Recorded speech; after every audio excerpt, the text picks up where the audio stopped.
Fail मैं हुआ इतिहास हो गया। 10वीं में फेल मैं हुआ इतिहास हो गया, तब मेरे पिताजी को विश्वास हो गया। 10वीं में फेल मैं हुआ इतिहास हो गया, तब मेरे पिताजी को ये विश्वास हो गया। उस दिन के बाद से मुझे जुतियाने लग गए, अंजाम ये हुआ मैं बीए पास हो गया।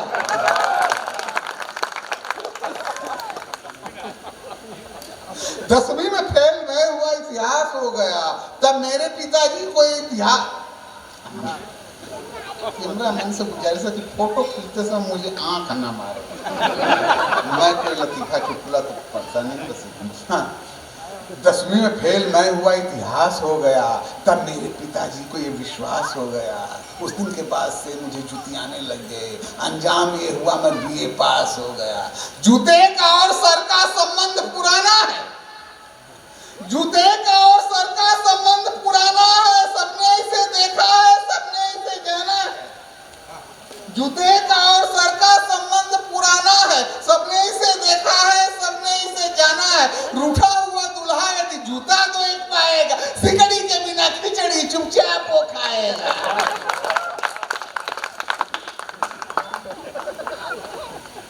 बछिया मिले जो दान में तो दांत नहीं देखो, बछिया मिले जो दान में तो दांत नहीं देखो, यदि मुफ्त मिले भोजन तो जात नहीं देखो।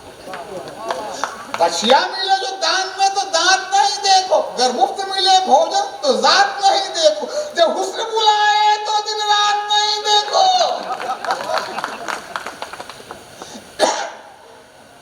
बछिया मिले जो दान में तो दांत नहीं देखो, अगर मुफ्त मिले भोजन तो जात नहीं देखो। जब हुस्न बुलाए तो दिन रात नहीं देखो, तुम इश्क करो जूता या लात नहीं देखो।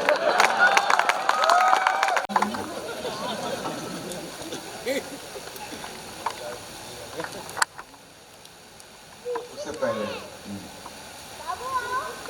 झाड़ में जाओ या झंखाड़ में चले जाओ, झाड़ में जाओ या झंखाड़ में चले जाओ, देश संकट में तुम आड़ में चले जाओ, देश संकट है तुम आड़ में चले जाओ। बात माना भी करो मेरी कुछ मोहब्बत में, भीड़ में जाओ नहीं बाण में चले जाओ।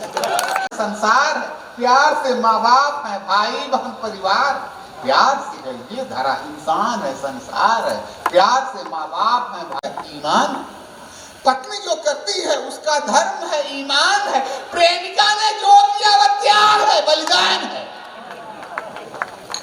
पत्नी जो करती है उसका धर्म है, ईमान है। प्रेमिका ने जो किया वह त्याग है, बलिदान है। मेरा साला दुष्ट है इतना जितना पाकिस्तान है, मेरा साला दुष्ट है इतना जितना पाकिस्तान है। पत्नी भारत है अगर तो प्रेमिका भूटान है। जब जवानी आए तो यह काम करना चाहिए मेरे नौजवान साथियों, कि जब जवानी आए तो यह काम करना चाहिए। पीटिए माँ बाप को, उनसे भी डरना चाहिए। जब जवानी आए तो यह काम करना चाहिए, पीटिए माँ बाप को, उनसे न डरना चाहिए। प्रेमिका नाराज होकर आपसे मुंह फेर ले तो नौजवानों चाट कर सल्फास मरना चाहिए। हिम्मत नहीं, उसके पीछे कुत्ते के जैसा टहलना चाहिए। क्लास 10 की प्रेमिका होती बहुत एडवांस है, बहुत क्लास 10 की प्रेमिका होती बहुत एडवांस है। पत्र लिखिए तो सही मिलता नहीं रिस्पांस है। इंटरमीडिएट की हुआ तो बात बन सकती है, पर 50% लाख इसमें खाने का भी चांस। प्रेमिका यदि नर्स हो आंसू बहाना चाहिए। प्रेमिका यदि नर्स हो आंसू बहाना चाहिए। हॉस्पिटल चाहे जैसे भी हो जाना चाहिए। वो अगर पूछे कहाँ पर दर्द है तब बोलिए हाय मेरी जान तक छटपटाना चाहिए।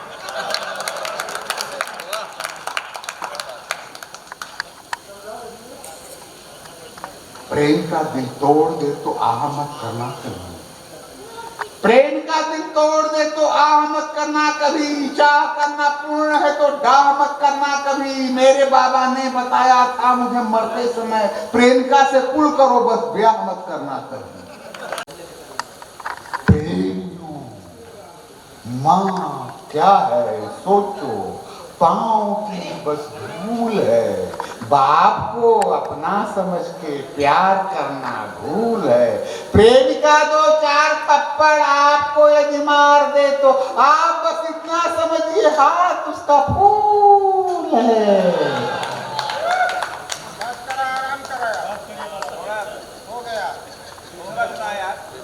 आए देश हमारा कि हम सबके जाएं, इस धरती पे कुत्ते भी नखरे से बिस्कुट खाएं। गधों के दिन लौट गए हैं, जी जिंदगी शान की। आओ तुम्हें दिखाएं झांकी हिंदुस्तान की। इज्जतदार आदमी के बारे में क्या बतलाएं, इज्जतदार आदमी के बारे में क्या बतलाएं। उस पर केस डकैती का गुंडे मिल के लग। इज्जतदार आदमी के बारे में क्या बतलाएं, उस पर केस डकैती का गुंडे मिल के चलवाएं। कतवारू के लड़के को डंडे वाले लतियाएं। लोग खड़े चुपचाप देश में जनगण मनगढ़ गाएं। कुछ भी कीमत नहीं रह गई लोगों के सम्मान की। आओ तुम्हें जाती हिंदुस्तान। चली हवा पश्चिम की आंधी में सब इतना बहते, चली हवा पश्चिम की आंधी में सब इतना बहते। कॉन्वेंट में पढ़ने वाले हमें इडियट कहते।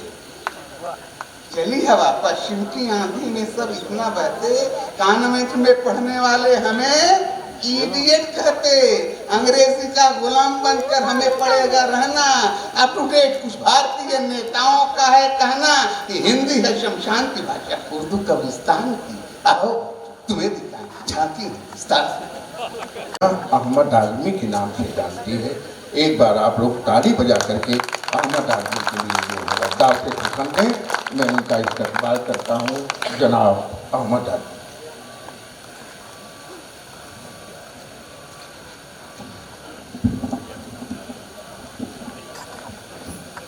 में हाजिरी हो रही है। बहुत ही साहित्यिक अदब नवाज शख्सियतें तशरीफ़ फरमा हैं और मंच पे भी हिंदुस्तान की आवाज़ बैठी हुई है। मैं चूँकि कौमी यकजहती की बात सामने आई है, मैं दुआइया चार मिसरों से अपनी बात हर जगह पूरे हिंदुस्तान में शुरू करता हूँ।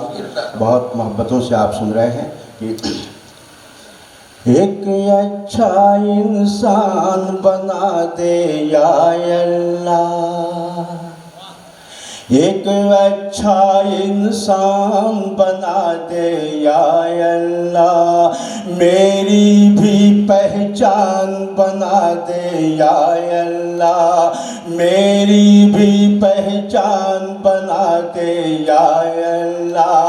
हिंदू मुस्लिम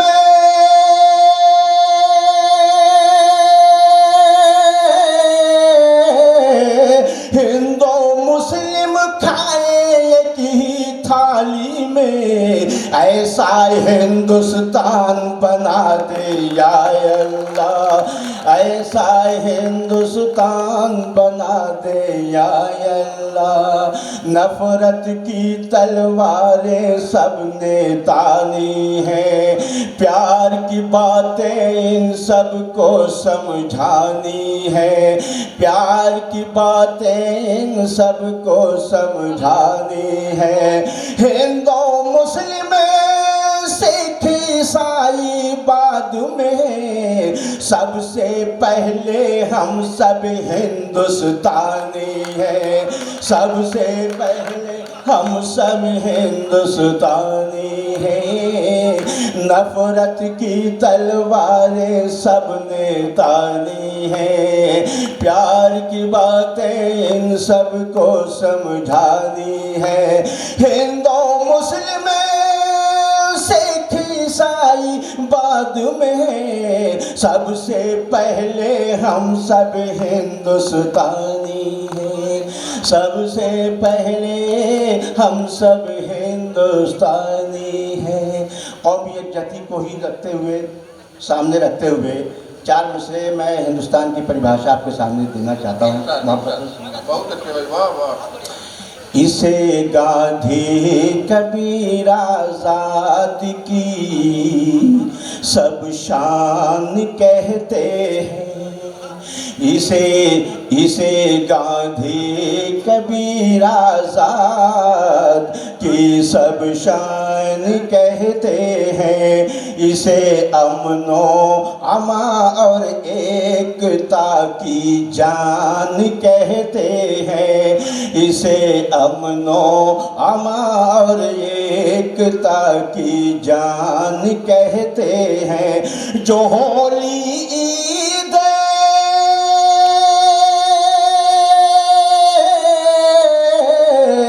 जो होली ईद मिलजुल कर यहाँ पर सब मनाते हैं।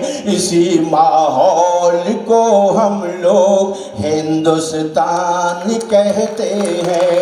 इसी माहौल को हम लोग हिंदुस्तान कहते हैं। हिंदुस्तान कहते हैं। मोहब्बत की किताबों में यही तो नाम लिखा है। मोहब्बत की किताबों में यही तो नाम लिखा है। मोहब्बत की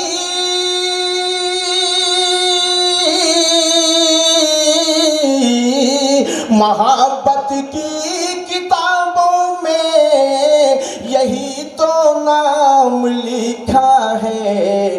कहीं रहमान लिखा है, कहीं पे राम लिखा है। कहीं रहमान लिखा है, कहीं पे राम लिखा है। किसी ने मुझसे जब पूछा कि जन्नत किसको कहते हैं, किसी ने मुझसे जब पूछा कि जन्नत किसको कहते हैं, किसी ने मुझसे पूछा कि जन्नत किसको कहते हैं, तो मैंने फख्र से अपने वतन का नाम लिखा है। तो मैंने फख्र से अपने वतन का नाम लिखा है। कहीं रहमान लिखा है, कहीं पे राम लिखा है। और दोस्तों बहुत अच्छा आप सुन रहे हैं, इसलिए कुछ मूड मेरा बन रहा है। और अब मैं 4 मिसरे और मोहब्बतों के हवाले करना चाह रहा हूँ। और माइक का ऑपरेटर थोड़ा सा आवाज़ को बढ़ा दें, वॉल्यूम थोड़ा सा तेज़ कर दें। और ये 4 मिसरे के तिरंगा हम तेरी अज़मत कभी घटने नहीं देंगे। तिरंगा हम तेरी अज़मत कभी घटने नहीं देंगे। कोई भी अंग हो भारत का अब कटने नहीं देंगे।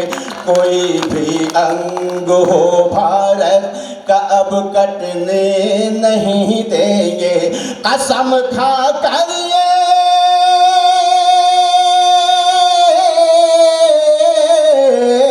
कसम खा कर ये कहते हैं सभी हिंदुस्तान वाले, अब अपने मुल्क को दोबारा हम बटने नहीं देंगे। अब अपने मुल्क को दोबारा हम बटने नहीं देंगे। अब अपने मुल्क को दोबारा हम बटने नहीं देंगे। मेरे पुरखों की है तहजीब, मेरे पुरखों की है तहजीब, जिंदा देख लेता हूँ। मेरी बहनें भी यहाँ बैठी हुई है, मैं ये मिसरा बतौर ख़ास देना चाहूँगा। मेरे पुरखों की है तहजीब, जिंदा देख लेता हूँ। किसी लड़की के सर पे जब दुपट्टा देख लेता हूँ, किसी लड़की के सर पे जब दुपट्टा देख लेता हूँ। मुझे परदेश में याद आती है, मैं अपनी मेज पर रखा तिरंगा देख लेता हूँ, मैं अपनी मेज पर रखा तिरंगा देख लेता हूँ। बहुत अच्छी, वाह वाह वाह वाह। एक बार ताली बजा लेंगे इस बड़े शायर की। दुआ माँ बाप की कोई कभी खाली नहीं जाती, दुआ माँ बाप की कोई कभी खाली नहीं जाती, ये घर में है तो समझो घर से खुशहाली नहीं जाती, ये घर में है तो समझो घर से खुशहाली नहीं जाती, किसी भी हाल में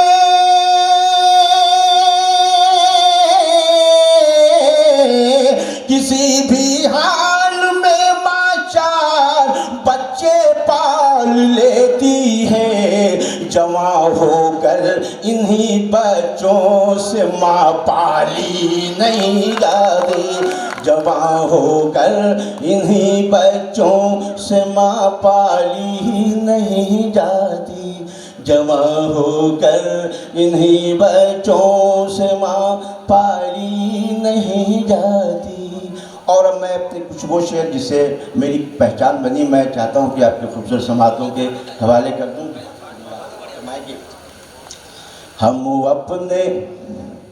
हम अपने पुरखों का ज़माना भूल गए, हम अपने पुरखों का ज़माना भूल गए, मेहमानों को घर पे बुलाना भूल गए, मेहमानों को घर पे बुलाना भूल गए, अपनों से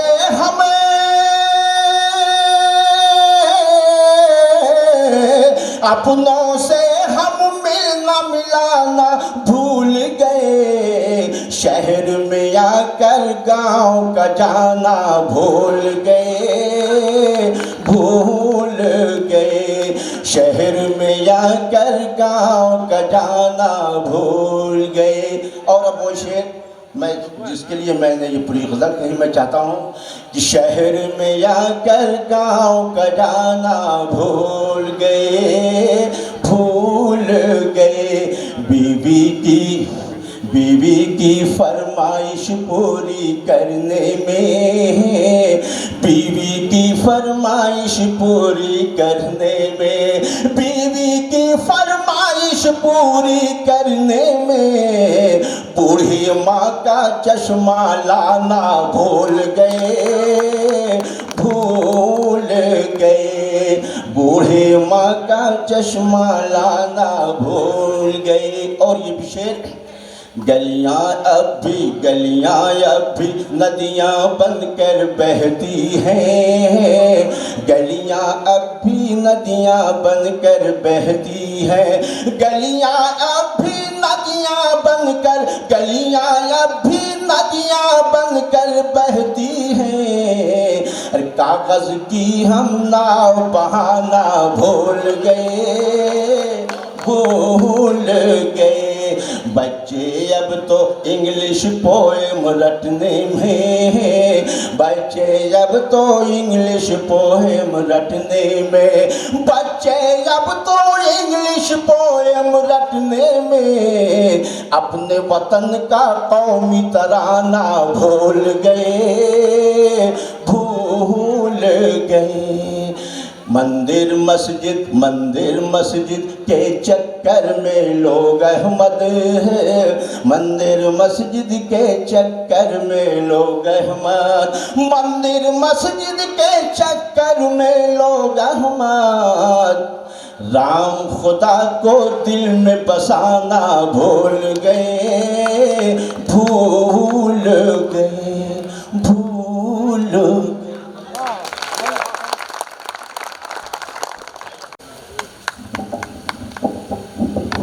मजहब, गांव, वतन या देश नहीं होता। उसी तरह से अहमद आदमी की आवाज़ कुदरत की तकलीफ का एक करिश्मा है। वो आपके बीच में रूबरू हो रहे थे। रिंदों को मैं जिंदगी गजलों में ढालकर, शायर ही पिलाता है अदब से संभाल कर, और सीने में इनकलाब का आतिश दहा लिए शेरों को खिलाता है कलेजा उबाल कर। हिंदुस्तान की ऐतिहती पर बहुत बड़ी बात कर करके गए। एक बार हनुमान जी के नाम पर बांध छिड़ गई। एक पंडित जी थे, एक सरदार जी थे, एक मौलवी साहब थे। मौलवी साहब ने कहा कि हनुमान जी हमारी बिरादरी के थे। कहें तुम्हारी बिरादरी के कैसे थे? कहें हमारी बिरादरी का नाम है। कहें कैसे? कहें रहमान, लुकमान, सुलेमान, हनुमान। हनुमान जी मियाँ थे, मुसलमान थे। पंडित जी ने कहा तुम्हारी बात गलत, हनुमान जी मुसलमान नहीं थे, हनुमान जी पंडित थे। कहें पंडित कैसे थे? कहें गोस्वामी जी ने रामचरितमानस में लिखा है, विप्र रूप धर कब तह गए हो। हनुमान जी वेद बदलते थे, कभी कभी पंडित बन जाते थे, हनुमान जी पंडित थे। सरदार जी बैठे थे। सरदार जी ने कहा कि मौलवी तुम्हारी बात गलत, पंडित तुम्हारी बात गलत, हनुमान जी न मौलवी थे, न हनुमान जी पंडित थे, हनुमान जी सरदार थे। कहें सरदार कैसे थे? कहें थे इस तरह से कि एक बात ये बताओ कि दूसरे की लंका जलाने के लिए, दूसरे की पत्नी के लिए अपनी पूंछ में आग लगवा करके दूसरे की लंका को बिना सरदारों के और कौन जला सकता है। ये मित्रों, ये हिंदुस्तान की कौमी एजेंसी है जिसकी बात अहमद आदमी जी करके गए। मैं अगले कवि को मैं बुलाना चाहता हूँ। के सामने देहाती रखा है। जब से मेरा गांव शहर हो गया, मुझे ऐसा लगा जैसे किसी गाय का ताजा दूध जहर हो गया। करूं और इसके लिए आप लोग एक बार खैर मकदम करें, इस्तकबाल करें। मेरा देश की बड़ी राष्ट्रीय कवि रामधारी सिंह दिनकर की परंपरा को लेकर चल रहे देश के अग्रज राष्ट्रीय कवि आदरणीय कमलेश राजहंस जी के संचालन में आगे बढ़ रहा है। निसंदेह आप कविता का आनंद ले रहे हैं, लेकिन मैं यहाँ खड़ा हुआ हूँ, मुझे आदेशित किया गया है मैं अपनी कविताओं के साथ अपने परिचय की पंक्तियाँ पढ़ते वहाँ तक यात्रा करवाऊंगा। मेरे देहाती होने का, मेरे देहातीपन का एक दृश्य आपके पास दिखाऊं, उसके बाद मैं अपनी काव्य यात्रा पर आऊँगा। और यहाँ जितने भी प्रथम पंक्ति में बैठे हुए हमारे आदरणीय अधिकारीगण हैं, मुझे खुशी हो रही है मैं आपको बताते हुए कि मैं भी एक खनन उद्योग से हूँ, मॉल लिमिटेड, और मुझे अच्छा लग रहा है, मुझे लग रहा है मैं अपने परिसर में हूँ। एक बार इसने युक्त तालियां मुझ तक पहुँचे, फिर मैं अपनी बात शुरू करता हूँ। कि मन मैला ही रहा, बहुत अच्छा आपने राष्ट्रीयता के ऊपर बात करी और मुझे मेरे मनोभाव आपके इन शब्दों से प्रेरित हुए कि मन मैला ही रहा तो गंगा नहाकर क्या करोगे। कहीं अगर कविता जैसी कोई बात हो जाए तो अपने अच्छे श्रोता होने का सबूत देना। कि मन मैला ही रहा तो गंगा नहाकर क्या करोगे, घृणा की दवा प्रेम है, लहू बहाकर क्या करोगे। कि मन मैला ही रहा तो गंगा नहाकर क्या करोगे, घृणा की दवा प्रेम है, लहू बहाकर क्या करोगे। और दिल दिमाग दुनिया सुलग रहे हैं आग में, अरे खाक हो जाएगा तब मल्हार गाकर क्या करोगे। खाक हो जाएगा तब मल्हार गाकर क्या करोगे, खाक हो जाएगा तब मल्हार गाकर क्या करोगे। आप लोगों का प्रतिशत ऐसा लगता है कहीं तो भी मानसिक थकान है या हो सकता है वैचारिक हो, लेकिन भौतिक थकान नहीं होनी चाहिए, क्योंकि आपकी ऊर्जा ही आपका कल निर्धारित करती है। मैं यहाँ खड़ा हूँ आदरणीय, पिछले ज़माने में लोगों की तबीयतें खराब होती थी तो हकीम के पास जाते थे, उसके बाद वैद्यराज के पास। हकीमों का तो ऐसा था कि नाड़ी पकड़ कर बताते थे आपको हुआ क्या है। कई लोग तो इतनी देर तक नाड़ी पकड़ते थे कि नाड़ी वाला ही सटक जाता था। हाँ साहब, वो कई बार तो नाड़ियाँ देख देख के पकड़ते थे कि नाड़ी को पकड़े भी कि ना पकड़े। कुछ अच्छी नाड़ी मिल गई तो घंटे पकड़ के रखते थे। उसके बाद वैद्यराज आए, वो आपकी आपकी हालत जानना चाहते तो आपसे जीभ निकलवाते थे कि जीभ दिखाओ, आंखें दिखाओ। अब शादीशुदा आदमी घर में आंखें दिख देख के परेशान है, यहाँ क्या आंखें दिखाए। उसके बाद आजकल के आधुनिक डॉक्टर आ गए, आप उनके पास जाओ तो आपकी तबीयत नहीं पूछते आपको क्या हुआ है, सीधे कागज पर लिख के दे देते कि आप पैथोलॉजी से जाकर अपनी ब्लड रिपोर्ट लेके आओ, उसके बाद आपकी बात करेंगे। हम देहाती आदमी, कवि आदमी, हम यहाँ से आप सबको देखकर बता सकते किसके बॉडी में कितना % हीमोग्लोबिन है।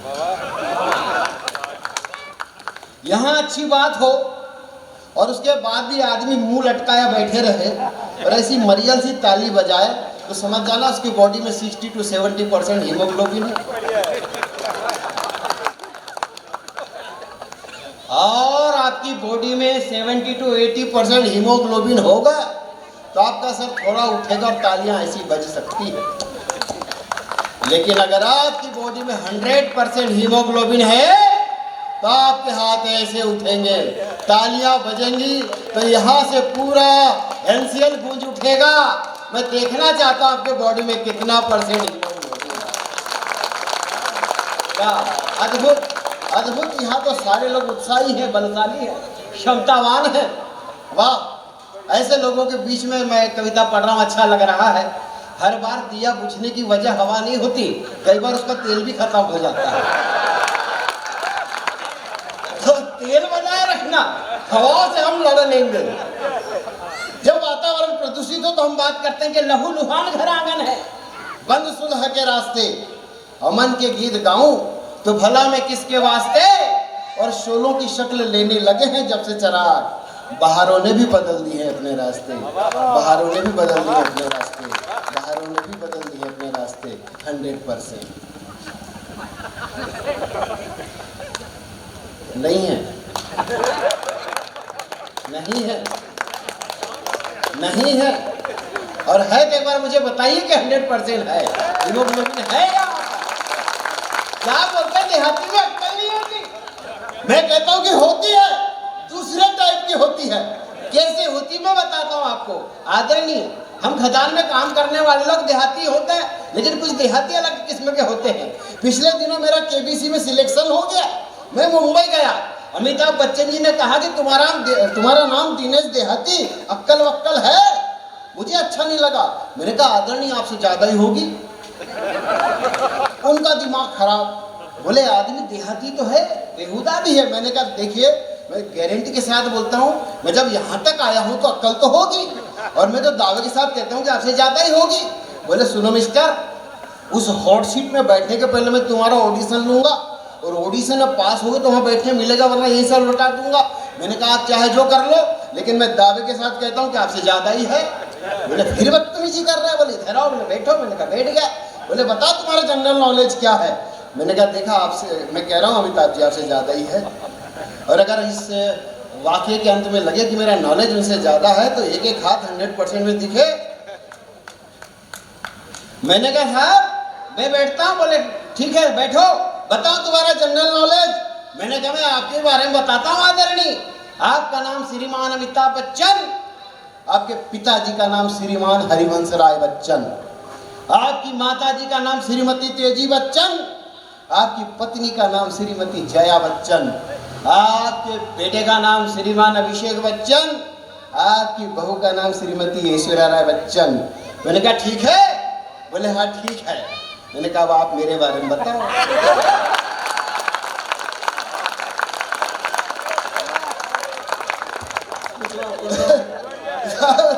मैं नहीं बता सकता। तो मैंने कहा मैंने कहा था, मैंने पहले ही कहा था, मैंने पहले कहा था कि आपसे ज्यादा दिमाग है।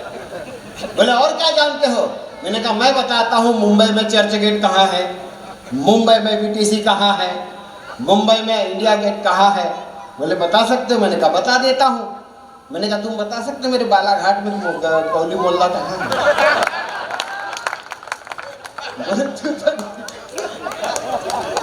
बात अगर अच्छी लगे तो मुझे बताना चाहिए। देहाती में अक्ल नहीं होती हो तो मैं आपका समर्थन करता हूँ। मैं उन देहाती लोगों के बीच में आया हूँ और देहाती होने पे गर्व करता हूँ, और ये बात दावे के साथ कहता हूँ कि हम देहातियों ने कड़कड़ाती ठंड, तेज धूप और भरी बरसात में फसलों को संभाले नहीं होते तो इस देश के मुंह में आज अनाज के निवाले नहीं होते। इस देश के मुंह में आज अनाज के निवाले नहीं होते। और ऐसा नहीं कि हम देहातियों के जीवन में कभी गम नहीं होता, लेकिन ये सच है कि देहात में कहीं वृद्धाश्रम नहीं होता। 100% दिखना चाहिए, मुझे लगना चाहिए कि अच्छे लोगों के बीच में पढ़ रहा हूँ मैं। देहाती साहब बोलते देहाती में अक्ल नहीं होती, आपको बता दिया, लेकिन देहाती और भी किस्म किस्म के होते हैं। कुछ लोग तो ऐसे सर फिरे कि आपका दिमाग ही घूम जाए। पिछले दिनों में नागपुर के संतरा मार्केट में गया, मुझे किसी ने बता के यहाँ का संतरा प्रसिद्ध। मैंने कहा भाई साहब एक ताज़ा संतरा देना। तो उस आदमी ने मुझे ऊपर से नीचे तक देखा, ये बोले नागपुर में संतरे का एक भी पेड़ नहीं, ताज़ा संतरा कहाँ से? अरे मैंने कहा मुझे ताज़ा खाना है। यदि ताज़ी दिख रहे, बोले नहीं बेचने के लिए पॉलिश करके रखते हैं। मैंने कहा ताज़ा चाहिए मुझे, तो बोले देहात में जाओ, इधर यहाँ से 12-13 किलोमीटर देगा है। मैं चला गया, साहब जिद्दी होते हैं देहाती आदमी। वहाँ गया तो एक आदमी धोती पहना, सर में गमछा लपेटा, टोकरी में संतरे बेच रहा था। मैंने एक संतरा उठाया, सूंघा, अच्छा लगा। मैंने कहा भाई साहब कैसे दिए? देहाती का दिमाग देखना साहब। बोले 5 रुपए का एक। संतरा अच्छा लगा। मैंने कहा ऐसा करो 10 रुपए के 2 दे दो। वो बोला नहीं 5 रुपए का एक आएगा। अरे मैंने कहा मैं समझ गया मेरे भाई 5 रुपए का एक आएगा, इसलिए कह रहा हूँ कि 10 रुपए के 2 दे दो। वो बोला नहीं 5 रुपए का एक आएगा। मेरी समझ में नहीं आ रहा था कि मैं इसको समझा नहीं पा रहा हूँ या समझ नहीं पा रहा है। मैंने कहा मेरे बड़े भाई मैं समझ गया यार, 5 रुपए का एक आएगा, इसलिए कह रहा हूँ 10 रुपए के 2 दे दो। वो बोला नहीं 5 रुपए का एक आएगा। मेरा दिमाग खराब हो गया। मैंने कहा अजीब किस्म के बेवकूफ और देहाती कहीं के, जब 5 रुपए का एक दे सकते तो 10 रुपए के 2 नहीं दे सकते। तू मुझ पे चढ़ पड़ा, बोला तुम में ज्यादा अकल है तो 5-5 रुपए के 2 बार नहीं ले सकते। दिमाग लगाते हैं, दिमाग लगाने का तरीका अलग अलग। मेरे एक देहाती दोस्त ने तो रहते कर दी, खेत में पक्का मकान बनाया, आदर ने उसका छप्पर कच्चा बना दिया। अरे मैंने कहा मेरे दोस्त, मेरे भाई जब इतना पक्का मकान बनाया तो छप्पर भी पक्का बना देता। बोले दिनेश भाई तुमने सुना नहीं क्या, जब ऊपर वाला देता है तो छप्पर फाड़ के देता है। कौन बार बार छप्पर रिपेयर करवाए? मैंने कहा पगले तब तो तू कच्छा भी नहीं पहनता होगा। बोला क्यों? मैंने कहा तूने सुना नहीं क्या, जब ऊपर वाला लेता है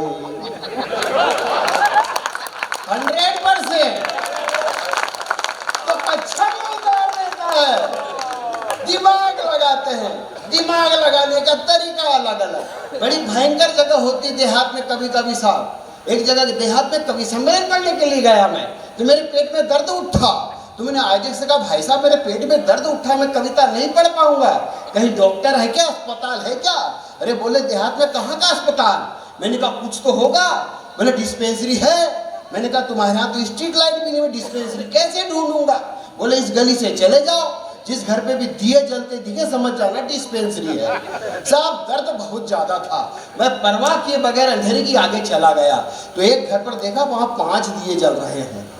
उत्साह बढ़ा, दरवाजा खटखटाया तो वहां से एक आदमी बाहर आया। मैंने सम्मान से पूछा भाई साहब की डिस्पेंसरी है? बोले हाँ है। यार मैंने कहा घर के ऊपर 5 दिए क्यों जला के रखे हैं? उसने उसी अदा में कहा कि हमारी डिस्पेंसरी में जो भी मरीज मर जाता है हम उसके नाम का दिया घर के ऊपर जला देते। अरे मैं कहाँ आ गया? बड़ी गजब की जगह, हिम्मत जवाब दे गई। थोड़ी दूर और गया, एक घर पे 3 दिए जल रहे थे। मैंने कहा कोशिश कौन करे? मैं और आगे गया तो एक घर पे 1 दिया जल रहा था। मैंने कहा ट्राई मारना बेकार है। तो मैं थोड़ा और आगे गया तो एक घर पे डिस्पेंसरी का बोर्ड टंग रहा था, वहां पर दरवाजे से रोशनी आ रही थी। मैंने हिम्मत किया, दरवाजा खटखटाया तो वहां से एक आदमी बाहर आया। मैंने पूछा भाई साहब ये डिस्पेंसरी है क्या? बोले हाँ है। यार मैंने कहा तुम्हारे घर के ऊपर दिया नहीं जल रहा? बोले अंदर आ जाओ, आज जल जाएगा। बहुत भयानक भयानक जगह, ऐसी त्रासदियां साहब। कुछ देहाती तो इतना दिमाग लगाते कि आप भी सोचो कि देहाती लोग कहाँ तक पहुंच गए। मैं पिछले दिनों बॉम्बे गया तो मैंने देखा कि वो होटल एक होटल में लिखा हुआ था कि 56 भोग 5,000 रुपए में, 5,000 जमा कीजिए और 56 भोग का मजा लीजिए अनलिमिटेड। हमने जेब में हाथ डाला तो सिर्फ 100 रुपया था, लेकिन मैंने कहा बॉम्बे अगर हमने 56 भोग का आनंद नहीं लिया तो हम अपने देहात में जाके क्या बताएंगे। हमने अपना दिमाग लगा वहाँ चले गए साहब। हमने ऑर्डर किया, वेटर ने ऑर्डर लाया, टेबल पे 56 भोग घंटा भर चखा। उसके बाद जेब में हाथ डाला तो 100 रुपये, वेटर ने बिल लाया 5,000 रुपये। अपन देहाती आदमी हिम्मत नहीं हारे, हम गए काउंटर पे, मैनेजर से कहा भाई साहब बहुत अच्छा व्यंजन बना था और 56 भोग पूरे अच्छे थे। बोले ये तो हमारी विशेषता है। मैंने कहा पर मेरे पास पैसे नहीं हैं। तो मैनेजर का दिमाग खराब। बोले बेवकूफ़ ने 56 भोग खाए, उसके बाद बड़े दिलेरी से आकर बोल रहा कि मेरे पास पैसे नहीं है, ये समझता क्या मैं इसे ऐसे ही छोड़ दूंगा। उसने पुलिस वाले को डायल किया साहब कि इसको आओ और इसको अंदर ले जाओ। पुलिस वाला आया, अपन भी यही चाह रहे थे। पुलिस वाले ने पकड़ा, बाहर ले गया। मैंने पुलिस वाले भाई साहब से कहा रुको यार, 56 भोग तो मैंने खा लिए, अब जो होगा कुछ और ही होगा। 100 रुपए है मेरे पास।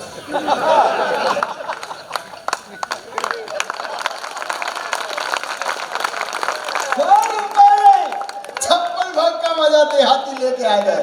आपका प्यार एक बार ताली में मिले मैं कविताओं की ओर आता हूं। हम देहाती हैं साहब, पढ़ते हैं, देखते हैं, समझते हैं। कविता लिखना आसान नहीं है। यहाँ आकर अपना खून जलाता है आदमी, प्रस्फुट होते हैं शब्द। जरूरी नहीं कि हर डॉक्टर को हर मर्द समझ में आ जाए, लेकिन जिसके समझ में आ जाए तो वो प्रसिद्ध डॉक्टर हो जाता है, वरना किसी की MBBS की डिग्री छीनी नहीं जाती। मैं हूँ आपके बीच में, एक आपके बीच में शोध पहुंचाना चाहता हूँ, एक विषय एक चिंतन देना चाहता हूँ। लगे कि देहाती ने कोई चिंतन किया होगा, कोई अगर बात बड़ी कर दिया होगा तो मुझे आपका प्यार मिले, स्नेह मिले। आदरणीय यहाँ बड़ी बड़ी शक्तियाँ बैठी हुई है, मातृ शक्तियाँ भी बैठी हुई है। मैं दिनेश देहाती 2 पंक्तियाँ आप तक पहुँचाना चाहता हूँ। अगर किसी को बुरा लगे तो बाजू वाले को बताना, मुझ तक मत आना, और आप भी जाओगे तो मैं यहीं बैठा रहूँगा, कहीं जाने वाला नहीं। इस दुनिया की जब रचना की गई तो सारे देवताओं ने चिंतन किया कि संसार को चलाने के लिए एक परिवार की आवश्यकता है। एक परिवार नामक संस्था का गठन करने के लिए एक स्त्री और एक पुरुष को रखा गया। उन्होंने विचार किया, देवताओं ने गहन अध्ययन किया कि स्त्री और पुरुष के बीच में जिम्मेदारियां कैसी बांटी जाए। तो देवताओं ने देखा कि सारे संसाधन जुटाने के लिए घर से बाहर दूर रात दिन किसी भी समय जाना पड़ सकता है, तो संसाधन जुटाने का जिम्मा उन्होंने पुरुष को दे दिया आदरणीय। लेकिन जीवित रहने के लिए भोजन करना जरूरी था। देवताओं ने गहन अध्ययन किया, मंथन किया, चिंतन किया। उसके बाद उन्होंने भोजन पकाने की जिम्मेदारी महिलाओं को दे दी, क्योंकि वे देवता जानते थे कि भोजन पकाने के लिए आग लगाना जरूरी है, और महिलाओं से अच्छी आग कोई नहीं लगा सकता। अच्छा मजे ले रहे हो? आग आपके घर भी लगेगी तब समझ में आएगा आपको। बताओ 100% ताली बजे तो साहब मस्ती है। बहुत अच्छा सुनते हैं साहब, बहुत अच्छा सुनते हैं। आगे बढ़ता हूँ, एक चिंतन आपके बीच में रखना चाहता हूँ। मेरी एक गन्ना रस कविता है, दादा का आदेश था, पढ़ूंगा उसका बाद में, लेकिन चिंतन पहुँचाता हूँ। लगे दिनेश देहाती का एनालिसिस, कहीं अनुसंधान करने का ये विषय और तौर तरीका ठीक है तो आपका प्यार मिले, स्नेह मिले। मैं ये वीडियो में वायरल भी है यूट्यूब में, हो सकता है कुछ लोगों ने देखा हो, लेकिन आज आप इस तरीके से सुनना जैसे पहली बार सुन रहे हो। मुझे आपने वाह वाह सब टीवी में देखा होगा, गुदगुदी में देखा होगा, पारस चैनल पर देखा होगा, और आप कुछ लोगों ने मुझे पुराने वाले महाभारत में भी देखा होगा। हंसने की बात नहीं है, जिसने देखा होगा उसने देखा होगा, और जो नौजवान बच्चे उन्होंने तो देखा ही नहीं होगा, क्योंकि उन्होंने तो पिछला पीले महाभारत के बारे में पता ही नहीं है। पिछला महाभारत BR चोपड़ा, रवि चोपड़ा का 102 एपिसोड का था आदरणीय। उसमें 76वें एपिसोड में मैं आया था। मैं जो लोग पुराने लोगों को याद दिलाना चाहता हूँ, जिन्होंने रविवार को देखा होगा, कंपनियां बंद हो जाती थी, सब लोग वो सीरियल देखने जाते थे। 56वें एपिसोड में याद कीजिए, कुरुक्षेत्र का मैदान, जो सीनियर लोग हैं, कुरुक्षेत्र का मैदान, एक तरफ भीष्म पितामह है, एक तरफ अर्जुन का रथ है। दृश्य पर ध्यान दीजिएगा, भीष्म पितामह के रथ के बाईं ओर जो चौथी लाश थी,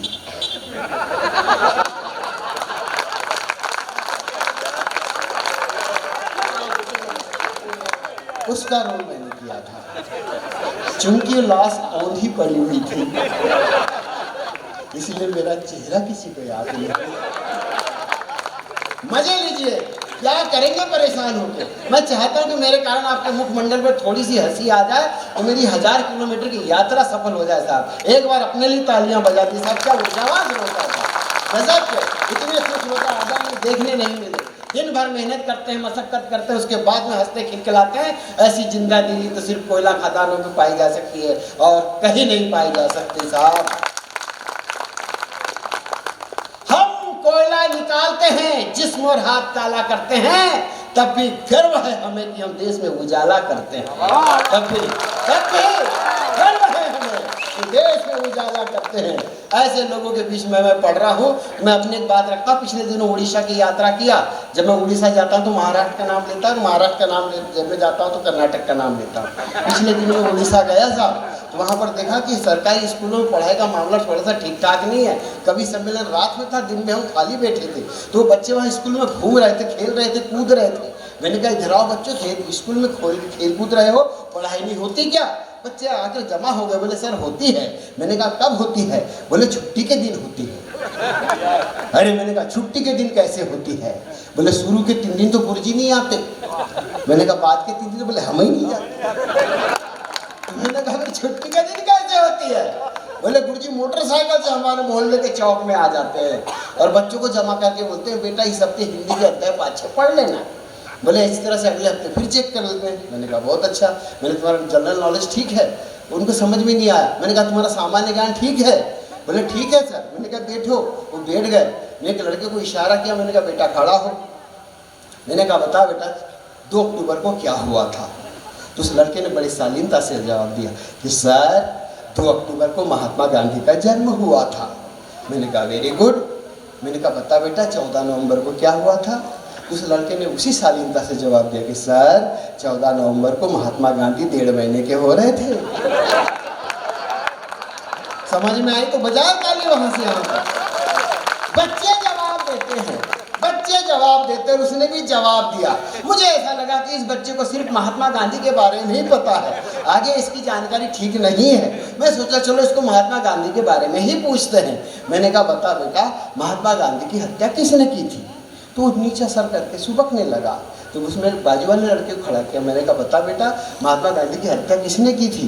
तो बाजू वाला लड़का खड़ा हुआ बोला सर ये राकेश बहुत सीधा है, इसने नहीं की थी। अरे मैंने कहा मुझे मालूम है इसने नहीं की थी, मैं तो ये पूछ रहा हूँ कि किसने की थी? बोले सर मैंने भी नहीं की थी। अरे मैंने कहा मुझे मालूम है तूने भी नहीं की थी, मैं तो ये पूछ रहा हूँ कि किसने की थी। इतने में उनके गुरुजी आ गए। मैंने कहा क्या हाल बना रखा है? सारे बच्चों को महात्मा गांधी के बारे में ढंग की जानकारी नहीं। मैं इनसे पूछ रहा हूँ कि महात्मा गांधी की हत्या की थी। तो लड़का बोलता है कि सीधा है।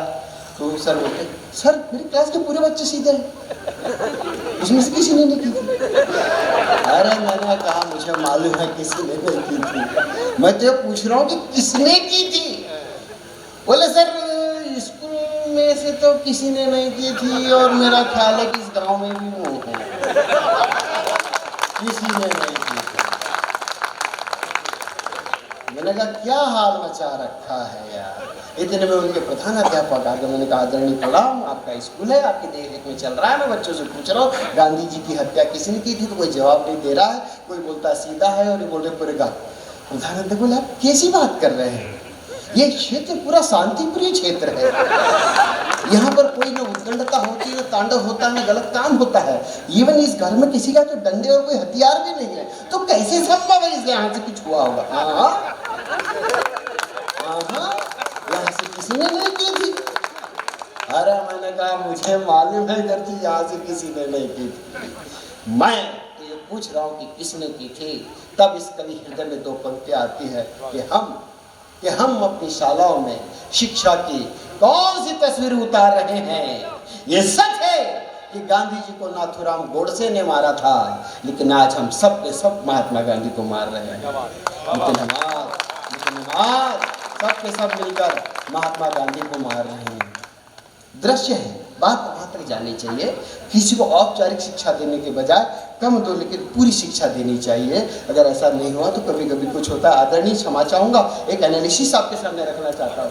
देहाती आदमी में एनालिसिस शब्द अनुसंधान में एनालिसिस इसलिए बोला कि बोल देता हूँ साहब कभी कभी। ये लोग सब अपने अपने बारे में बताते सर, लेकिन मैं आज तक नहीं बताया कि मैं 3 देशों की यात्रा कर चुका हूँ। मैं बिल्कुल नहीं बताता सर, बिल्कुल नहीं सर। ये बताते यहाँ गए, हाँ मैं 1000 से ज़्यादा मंच पर नहीं गया, मैं नहीं बताता सर, नहीं बताता। मैं 4 किताबें छपी, क्यों बताएं? नहीं क्यों बताएं सर, क्यों बताएं? लोग पूछते कितने बच्चे, हमने आज तक नहीं बताया कि हमारे 2 बच्चे नहीं बताया साहब। एक बार तालियां बजा के मुझे प्यार की बात, क्यों बताएं, क्यों बताएं? अच्छा, मैं एक एनालिसिस आपके सामने रखता हूँ। हम अपने बच्चों को सीबीएसई या सिलेबस के क्लासेस में इसलिए भेजते हैं कि हम बच्चे में कल का फ्यूचर देखते हैं। कभी बारीकी से उन बच्चों को ऑब्जर्व किया है आपने? बच्चे एक्स्ट्रा कॉन्फिडेंट में आके ओवर कॉन्फिडेंट हो जाते हैं। उनके साथ एक बड़ी अजीब सी मानसिकता आ जाती है। वो खुद अपने पिताजी को समझने लगते हैं कि ये तो गवर्नमेंट स्कूल का स्टूडेंट है। मानसिकता सा, आप उससे कुछ बात करो तो आपसे बात करने का लहजा यह होता है कि वो बात बात में बताना चाहता कि you are not ahead than me, तुम पीछे हो। लेकिन ऐसे बच्चों को नियंत्रित करना चाहिए। कभी कभी क्या होता है, मेरे पड़ोस का एक बच्चा मेरे पास आया, सीबीएसई स्कूल में पढ़ता। मैंने कहा सुना तेरे बारे में बहुत ज़्यादा होशियार। बोले हाँ। अरे मैंने कहा इसका तरीका भी गलत है। मैंने कहा गाय के बारे में जानता है? बोले कौन सी बड़ी बात है, सब जानता हूँ। मैंने कहा क्या जानता है? बोले आप ज़्यादा नहीं जानता, आप बता दो 5 पंक्तियाँ, मैं अभी 2 मिनट में याद करके बता दूंगा, इतना पावर है, इतना मेमोरी है मेरे पास। मैंने कहा जरा खड़ा हो, सुना। गाय के 4 पैर होते हैं, गाय के 2 सिंग होते हैं, गाय के 2 कान होते हैं, गाय का 1 मुंह होता है, गाय की पूंछ होती है। मैंने कहा सुना? बोले मैंने सुन लिया। मैंने कहा सुना, वो शुरू हो गया। गाय के 4 पैर होते हैं, गाय के 2 कान होते हैं, गाय के 2 सिंग होते हैं, गाय का 1 मुंह होता है, गाय की पूंछ होती है। उसका स्टाइल ऐसा था, लगा जैसे मुझे दबाना चाह रहा है, मैं उठना चाह रहा था।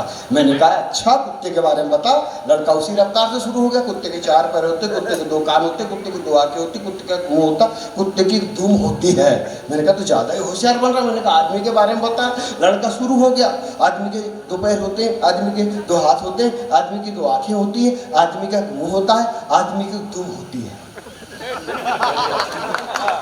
अरे मैंने कहा पगले, आदमी की दुम कहाँ होती है? तो लड़का पूरे कॉन्फिडेंस के साथ बोला कि अंकल आदमी की दुम होती है, हिलाता भी है, दिखती नहीं है। आदमी की दुम होती है 100%, अगर बात वहां तक जा रही है तो दुम होती है। अब मुझे समझ में नहीं आया किसको देख लेते, मुझे तो नहीं देखिएगा। बच्चे बहुत ज्यादा आगे होते, मेरा दिमाग खराब हो गया। मैंने कहा कैसा बच्चा है, कुछ ही बात करता है। मैं सोचा जिसको चुप करा दूंगा। मैंने कहा एक प्रश्न पूछता हूँ, जवाब देना। बोले पूछो पूछो। मैंने कहा बता गाय क्या देती है? हम भारतीय संस्कृति को जीने वाले लोग, सबके मनोमस्तिष्क में जो जवाब था वही जवाब मेरे दिमाग में था, लेकिन लड़के ने उल्टा उत्तर दे दिया। मैंने कहा बता बेटा गाय क्या देती है? बोले अंकल गाय गोबर देती है। मैंने कहा पगले, भारतीय संस्कृति में जीने वाला बच्चा, संस्कारी परिवार का बच्चा ऐसा जवाब देता है? बोले मैंने कहा नहीं बेटा गाय गोबर नहीं दूध देती है। लेकिन लड़के का जवाब टेक्निकली परफेक्ट हो तो यहाँ से वहाँ तक तालियां उठे। मैंने कहा नहीं बेटा गाय दूध देती है, गोबर नहीं देती। लड़का पूरे कॉन्फिडेंस के साथ बोला कि नहीं अंकल, गाय तो गोबर ही देती है, दूध तो निकलना पड़ता है।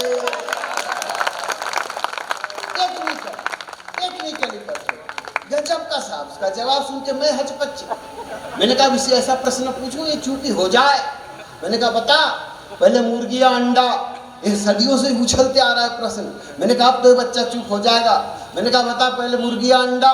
लड़का झट से जवाब दिया कि अंकल पहले मुर्गी। मैंने कहा अंडा क्यों नहीं? फिर उसका टेक्निकल परफेक्शन देखना चाहिए। मैंने कहा अगर वो लड़का बोला कि अगर मुर्गी पहले अंडा दे देती और धोखे से उसमें से मुर्गा निकल आता तो जनरेशन कैसे आगे बढ़ती? टेक्निकली परफेक्ट बच्चे कहाँ तक सोचते हैं सर। लेकिन तब मैं कहना चाहता हूँ, 4 पंक्तियाँ तक पहुँचाना चाहता हूँ कि बच्चे कहाँ तक सोचते हैं। हम बच्चों की आधुनिकता के चक्कर में पढ़कर उनको संस्कारों से दूर करते हैं। तब मैं 4 पंक्तियाँ पढ़ता हूँ कि खरपतवार ज़्यादा हो तो फसल खराब होने का डर है, ब्याज से रहे लापरवाह तो असल खराब होने का डर है। बहुत अच्छा सुनते आप कि खरपतवार ज्यादा हो तो फसल खराब होने का डर है, ब्याह से रहे लापरवाह तो असल खराब होने का डर है, और अपने माँ बाप को सम्मान के साथ रखना घर में दोस्तों, और बच्चों को नहीं दिए संस्कार तो नस्ल खराब होने का डर है। बच्चों को नहीं दिए तो नस्ल खराब होने का डर है। बच्चों को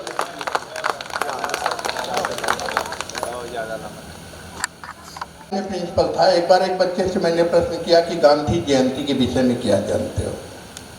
उस बच्चे ने कहा कि सर गांधी जी परफेक्ट आदमी थे, फादर ऑफ द नेशन थे, लेकिन जयंती के साथ उनका क्या लफड़ा था अपन को नहीं पता। नहीं तो बच्चे बड़े विचित्र होते हैं। और संस्कार की बात है तो मैं तो कहना चाहता हूँ, ज़्यादा बोलूँगा नहीं क्योंकि टीम बहुत अच्छी है, कवियों को बोलने दूंगा। ये दौलत भी ले लो, ये शोहरत भी ले लो, भले छीन लो मुझसे मेरी जवानी, मगर मुझको लौटा दो बचपन का सावन, वो कागज़ की कश्ती, वो बारिश का पानी।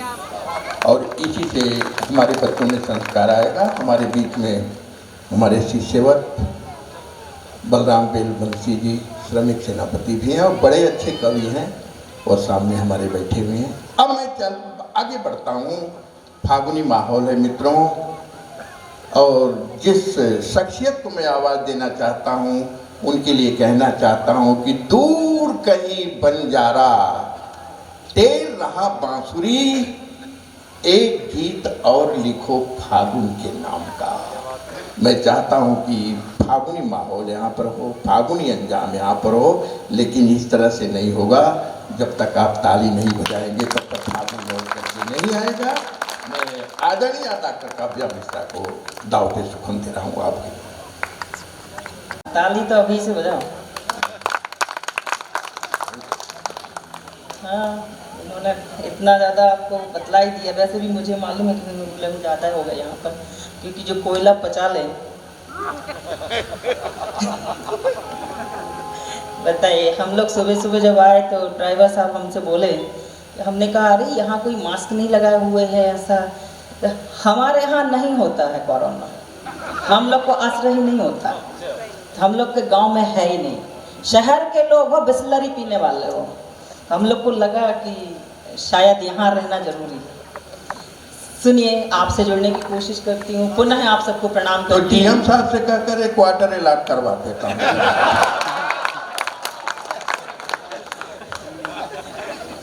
नहीं, वो ऑर्केस्ट्रा के लिए आएंगे, मैं फिर से तब करवाएंगे, ऑर्केस्ट्रा में ही आऊंगी अब। तब आपको लगेगा जो भी है। लेकिन साहित्य का मंच है, और साहित्य में जिसकी रुचि रहती है वो ही समझ सकता कि साहित्य क्या है, क्योंकि वो पहुंचना और उस तक जाना बहुत बड़ी बात होती है। सुनिए, मैं आपसे जुड़ने की कोशिश करती हूँ 4 पंक्तियों से, और जीएम साहब आपको बारंबार प्रणाम करती हूँ। एक क्वार्टर की व्यवस्था कर ही देना, कोई भी वाले।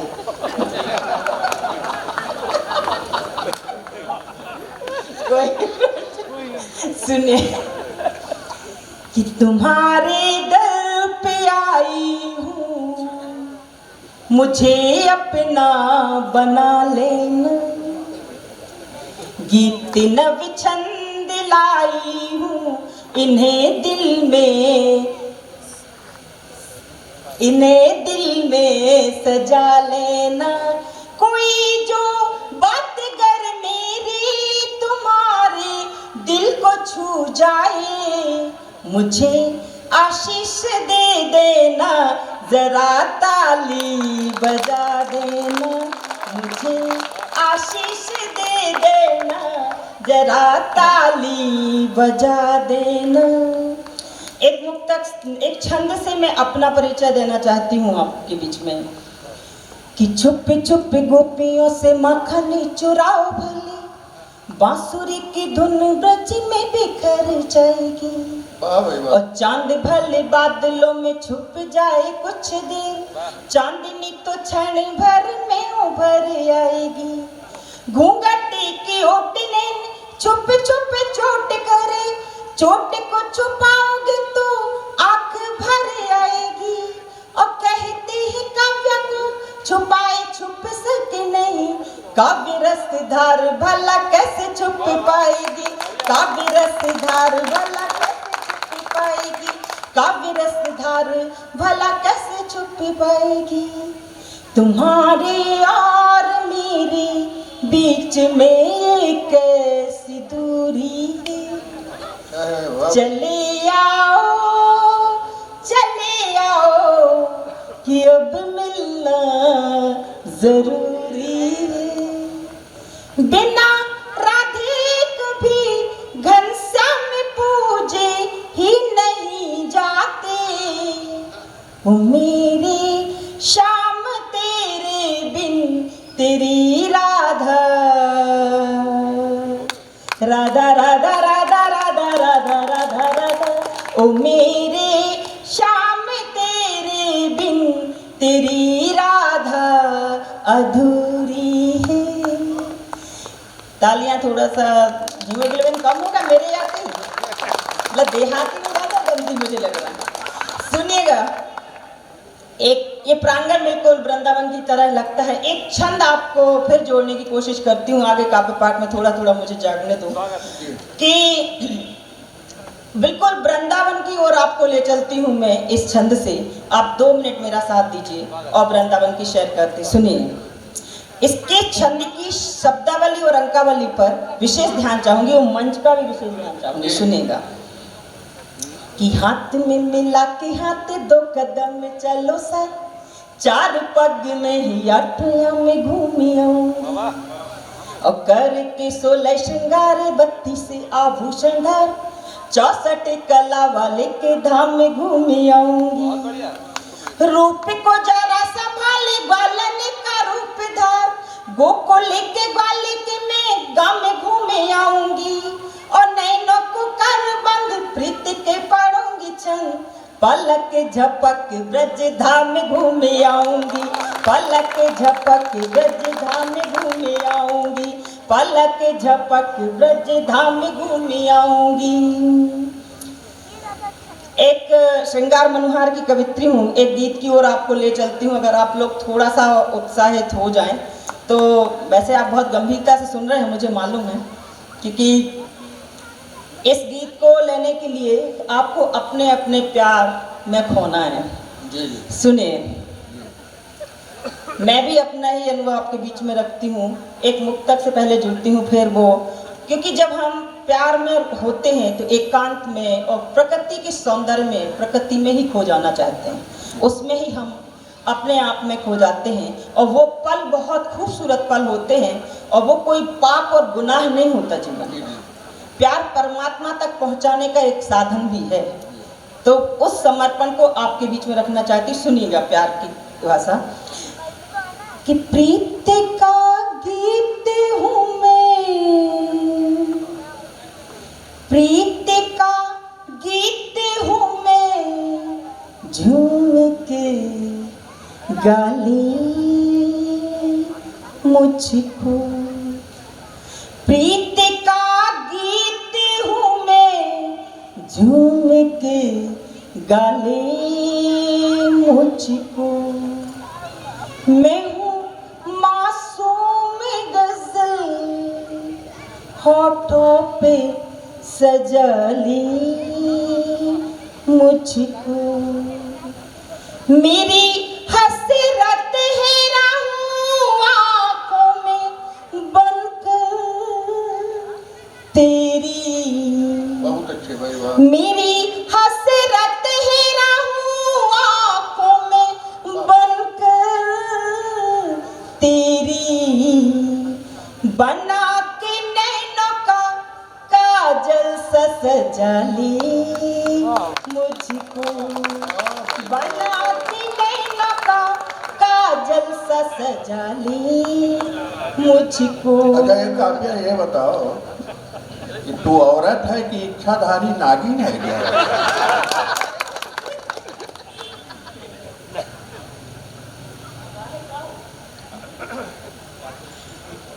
नहीं, कई रूप दिखाया तूने, जो काजल भी बनी और पता नहीं क्या क्या बनी जो।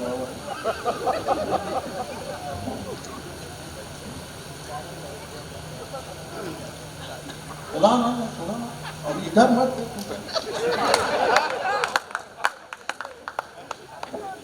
देखो आप दादाजी यहाँ पर सब अपने आप अपने उसमें हैं, इसलिए रहने दो। इतना ही कहूँगी कि इस तरह जाल मत फेंको कोई नई नवेली पर, किसी के नाम की मेहंदी लगी मेरी हथेली पर। वो मेरे मंदिर आंगन हटता है, उसी का राज चलता है मेरे दिल की हवेली। आपके एक गीत की ओर ले चलती हूँ, प्यार और मनोहार की होने के नाते मैं उस सौंदर्य की ओर ले चलती हूँ और आपका ध्यान चाहती। सुनिए तीसरा रूप।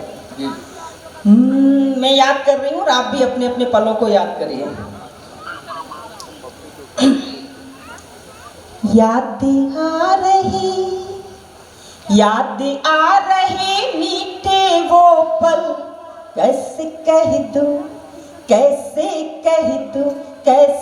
कह दूं प्यार में। एक बात जरूर बोलना चाहिए, इस गीत में मैंने जितने जगह भी दिया है उस जगह ताली और रिदम के साथ ही सुना गया है। आप लोग कोशिश करिए, ये गीत बहुत अच्छा लगेगा आपको, सुनिएगा। याद आ रहे मीठे वो पल, कैसे कह दूं प्यार में। जब फिसला था पैर अचानक बीच नदी की धार में। जब फिसला था पैर अचानक बीच नदी की धार में। कल धारा बहती, धारा बड़ी सुहावनी। कल धारा बहती, धारा बड़ी सुहावनी। हलचल दिल में अजब मचाती, हलचल ये मन भावनी। तो तन तो एक किनारे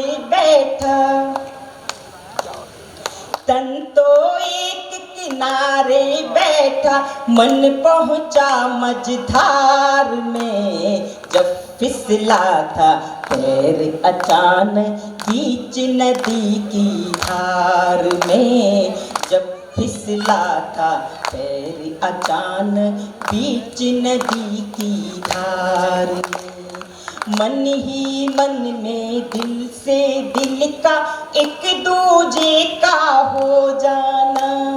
मन ही मन में दिल से दिल का एक दूजे का हो जाना।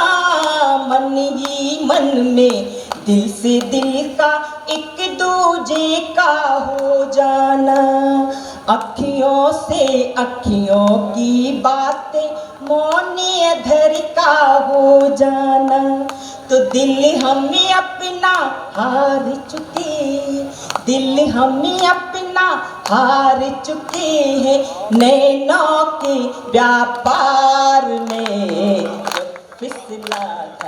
जब फिसला था पैर अचानक बीच नदी की धार में। एक आलिंगन महासिंधु की गहराई से गहरा था। एक आलिंगन महासिंधु की गहराई से गहरा था। अधरों पर थी अमृत सरिता, नयन सजन का चेहरा था। अधरों पर थी अमृत सरिता, नयन सजन का चेहरा था। तो सातों सागर समा गए थे, सातों सागर समा गए थे इस यौवन के ज्वार में। जब फिसला था पैर अचानक बीच नदी की धार में। याद आ रहे मीठे वो पल, कैसे कह दूं प्यार में। जब फिसला था पैर अचानक बीच नदी की धार। एक गीत आपके बीच में रखना चाहती हूँ। रूठने मनाने का काम हमेशा चलता है, क्योंकि जब प्यार होता है उसके बाद बेवफाई भी होती है। ये दोनों स्वर में सुना देना। इसके बाद में दोनों स्वर वाले भी सुनाते हैं। हाँ, दोनों स्वर में उसी को सुनाओ। हाँ, दोनों स्वर वाला सुनाओ, गीत सुनाओ मत। हाँ, दोनों स्वर वाला। अच्छा चलिए, अभी दोनों वाला सुनाते, उसके बाद अगर आप आदेशित करेंगे तो उसको नहीं, वो सुना। दूसरे दौर में दोनों स्वर। सुनिएगा। हाँ। कुर्सी की आरती एक जो पूरे देश में एक नाम है इसका, लेकिन वो आरती मैंने क्यों की, क्योंकि जब हम सभी देवी देवताओं को पूजते हैं और हमें लगता है कि हम किसको पाने के लिए पूजते हैं, किसी को भी मनाते, लेकिन कुर्सी पाने के लिए, तो कुर्सी की आरती हम आपके लिए भी करते हैं, निवेदन करते हैं। सुनिएगा आप लोग सब।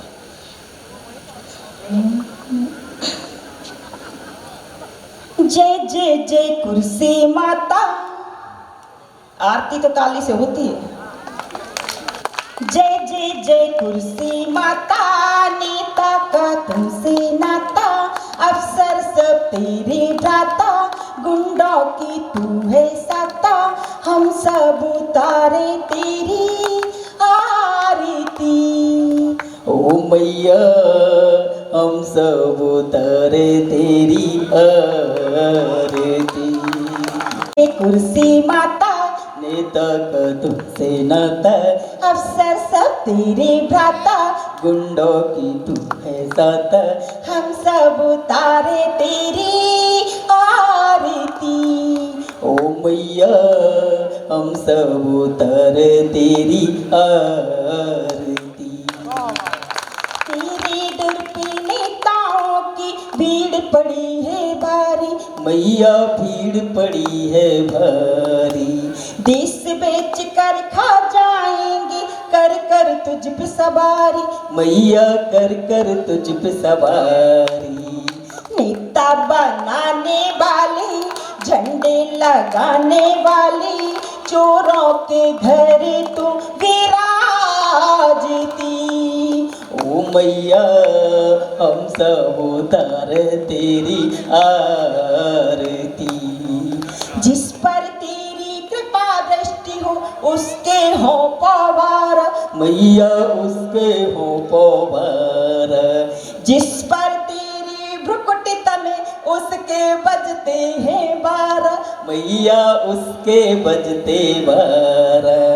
डॉलर बरसाने वाली, सबको हर्षाने वाली, ललचाई नजरें निहारती।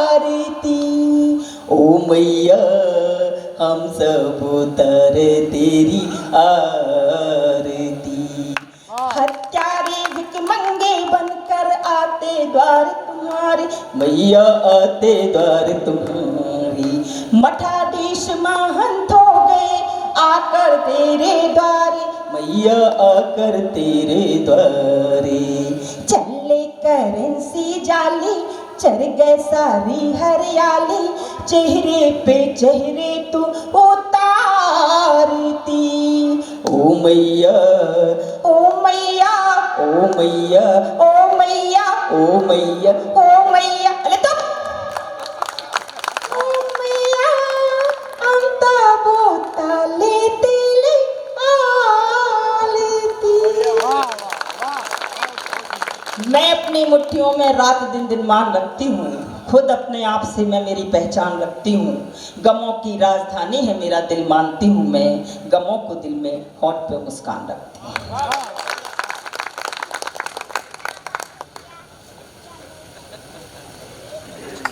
आश्चर्यजनक दृश्य आपको देखने को मिला। ये हम साहब 2 स्वर आपने सुने, 3 स्वर सुने। असल बात यह है कि इनके साथ एक हादसा हो गया।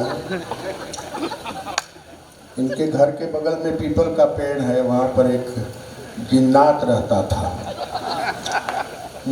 तो जिन्नात की सवारी इनके ऊपर हो गई। इनसे वो अक्सर मिलता रहता है, तो कभी कभी ध्रुव पटेल साहब वो जिन्नात भी गाता है तो ये अपने स्वर में गाते हैं, और जिन्नात की एक वो है पत्नी है, वो भी गाती है। 3 स्वर में आपके बीच में ये सुना करके गई। काव्या मिश्रा देश की बड़ी कवित्री है। गीत क्या है, बड़े कवि बैठे हुए बलराम बिल। बहे होंगे आंसू सहते सहते हद से बाहर, जब कोई दर्द गया होगा तब कवि के घायल होठों पे गीतों ने जन्म लिया होगा। ये गीत आप गीत की यात्रा कर रहे थे, लेकिन आजकल फिल्म वालों ने तो बड़ा बर्बाद किया गीत को। मैं तुम्हारी गंध से पहचान लूंगा। मैंने कहा कुत्ता हो क्या? दिल्ली से गई बम्बई से गई पूना, पूना से गई दिल्ली, दिल्ली से गई पटना, फिर भी न मिला सजना। मैंने कहा अमलोरी आई होती वसुंधरा मैदान में तो इतने सारे एक साथ थे, आपको मिल गए। लेकिन ये गीत की आत्मा थी, आपके बीच में उद्वेलित करके गई। हमारे पास एक फरमाइश आई फागुनी गीत के लिए, लेकिन अगर आप बैठेंगे तो दूसरे राउंड में मैं सुनाऊंगा। इस मंच पर बड़े बड़े कवि बैठे हुए हैं और दो नाम ऐसे हैं जैसे दिनेश दिग्गज, जिसको पूरी दुनिया जानती है, जिसको वाह वाह क्या बात है में आप अक्सर हमेशा देखते रहे होंगे। देश का बहुत ही लाडला हास्य व्यंगकार कवि है। मैं चाहता हूं कि उसके लिए आप लोग जोरदार ताली बजाइए। उज्जैन की धरती से हमारे बीच में है। मैं दिनेश दिग्गज को आमंत्रित करता हूँ। मंच को प्रणाम करता हूँ, माँ भारती को प्रणाम करता हूँ और स्वर्गीय दिव्या भारती को भी प्रणाम करता हूँ। और अंत में परम पूजनीय प्रातः स्मरणीय परम वंदनीय मेरी खुद की पत्नी को भी प्रणाम करता हूँ। बढ़िया नहीं है, मेरे में हिम्मत है तो खुलेआम बोल रहा हूँ, आप बोल के दिखा दो। बड़ी बड़ी बातें हो गई। मुझे बहुत अच्छा लगा।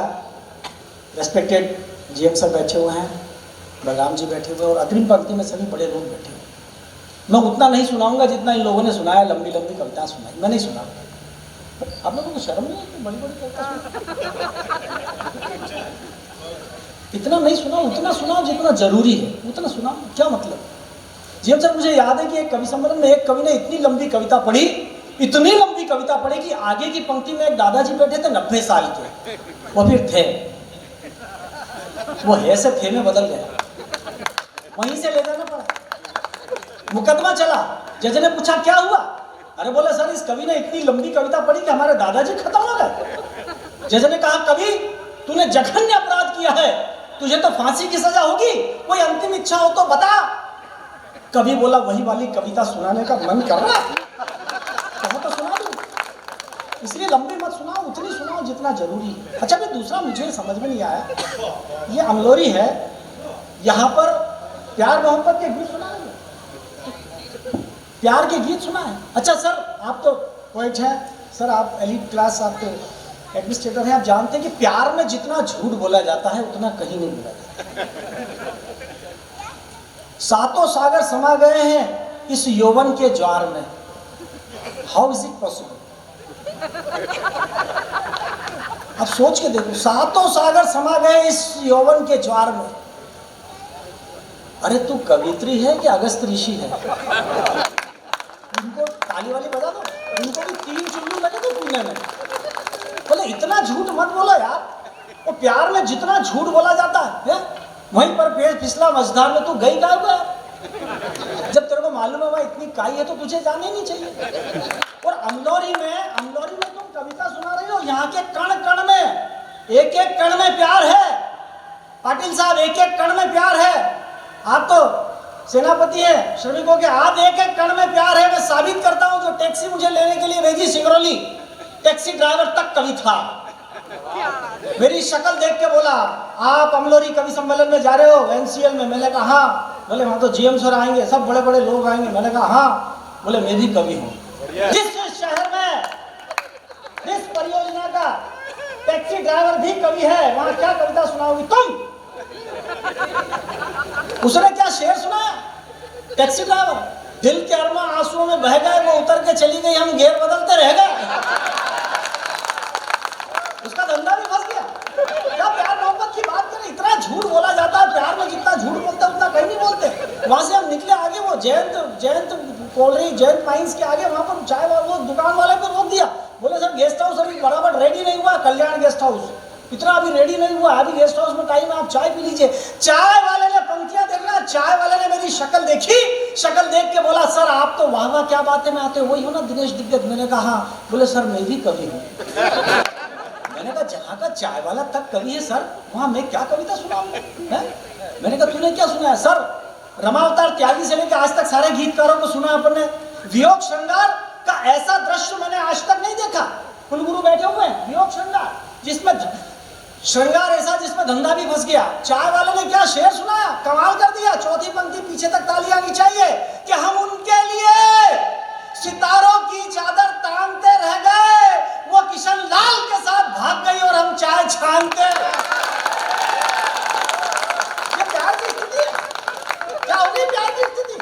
और अपन यहाँ प्यार मोहब्बत सुनाएंगे, लेकिन प्यार क्या होता है, मोहब्बत क्या होती है? हास्य व्यंग्य का कवि प्यार को किस ढंग से परिभाषित करता है? चूंकि आप जहां से आते हैं पसीने से इबारत लिखते हैं, मैं 4 पंक्तियां पढ़ने की कोशिश करता हूं। कहा जाता है कि एक शब्द ब्रह्म होता है, मैं वहीं से कविता बनाने की कोशिश करता हूं। बड़े विद्वान बैठे हुए, सुनिएगा कि पहले इन हाथों की लकीर को पढ़ लिया होता, पहले इन हाथों की लकीर को पढ़ लिया होता, या किसी गरीब की अनकही पीर को पढ़ लिया होता। अरे प्यार के नाम पर बंदर की तरह उछलने वालों, प्यार को समझना था तो कबीर को पढ़ लिया होता। प्यार को समझना था तो कबीर को पढ़ लिया होता। लेकिन हम क्या समझे साहब, 4 पंक्तियां पढ़ता हूं आपके मनोयोग के लिए। मैं कोई लंबी बात नहीं करूंगा, क्योंकि मुझे पता चला ये छोटी टाउनशिप है, छोटा हिंदुस्तान यहाँ बचा हुआ है। तब 4 पंक्तियां आपके नाम करता हूं कि फूल बचे हैं, फुलवारी बची है। फूल बचे हैं, चौथी पंक्ति अगर आपके सम्मान की हो तो आपकी तालियां उठे कि फूल बचे हैं, फुलवारी बची है, मिट्टी की महक बड़ी प्यारी बची है। अरे ये छोटा शहर है तो मोहब्बत से मिले हैं लोग, वरना बड़े शहरों में तो सिर्फ मक्कारी बची है। ये मोहब्बत वाले शहर में आप इस टाउनशिप में, छोटा सा हिंदुस्तान, यहाँ पे मिनी रत्न कंपनी आपकी, मैं आपको प्रणाम करना चाहता हूँ। तब 4 पंक्तियां अपने तेवर की पढ़ता हूँ, चौथी पंक्ति पर आपका मन और समर्थन मांगता हूँ। सुने कि अंधों को मोटर कार देने की जरूरत क्या थी? जरूरत क्या थी? चौथी पंक्ति पर आप मेरे साथ बोलना, आनंद आएगा कि अंधों को, क्योंकि ये कवि सम्मेलन 2 तरफा कार्रवाई होती है। सब कुछ मैं करूंगा, कुछ नहीं होगा, आप लोग हाथ पे हाथ बांध के बैठे रहेंगे, कुछ नहीं होगा। क्योंकि मेरे कुनबे के बड़े कवि कुंवर बेचैन जी ने कहीं लिखा कि पूरी धरा भी साथ दे तो और बात है, पूरी धरा भी साथ दे तो और बात है, पर तू जरा भी साथ दे तो और बात है। चलने को एक पांव से भी चल रहा हूं मैं, पर दूसरा भी साथ दे तो और। आपकी तरफ से प्रतिक्रिया आएगी, मुझे बहुत अच्छा लगा। सदैव आपको सौंपता हूं कि अंधों को मोटर कार देने की जरूरत क्या थी? अंधों को मोटर कार देने की जरूरत क्या थी? डाकुओं को पूरा बाजार देने की जरूरत क्या थी? और जब मालूम था चूना लगाकर भाग जाएगा तो विजय माल्या को इतना उधार देने की जरूरत क्या थी? हंसी होती, हंसी बाहर निकल जाती है। आपको लंबी यात्रा करने की जरूरत नहीं पड़ती। 4 पंक्तियां आपके टेस्ट की ओर भेज रहा हूं।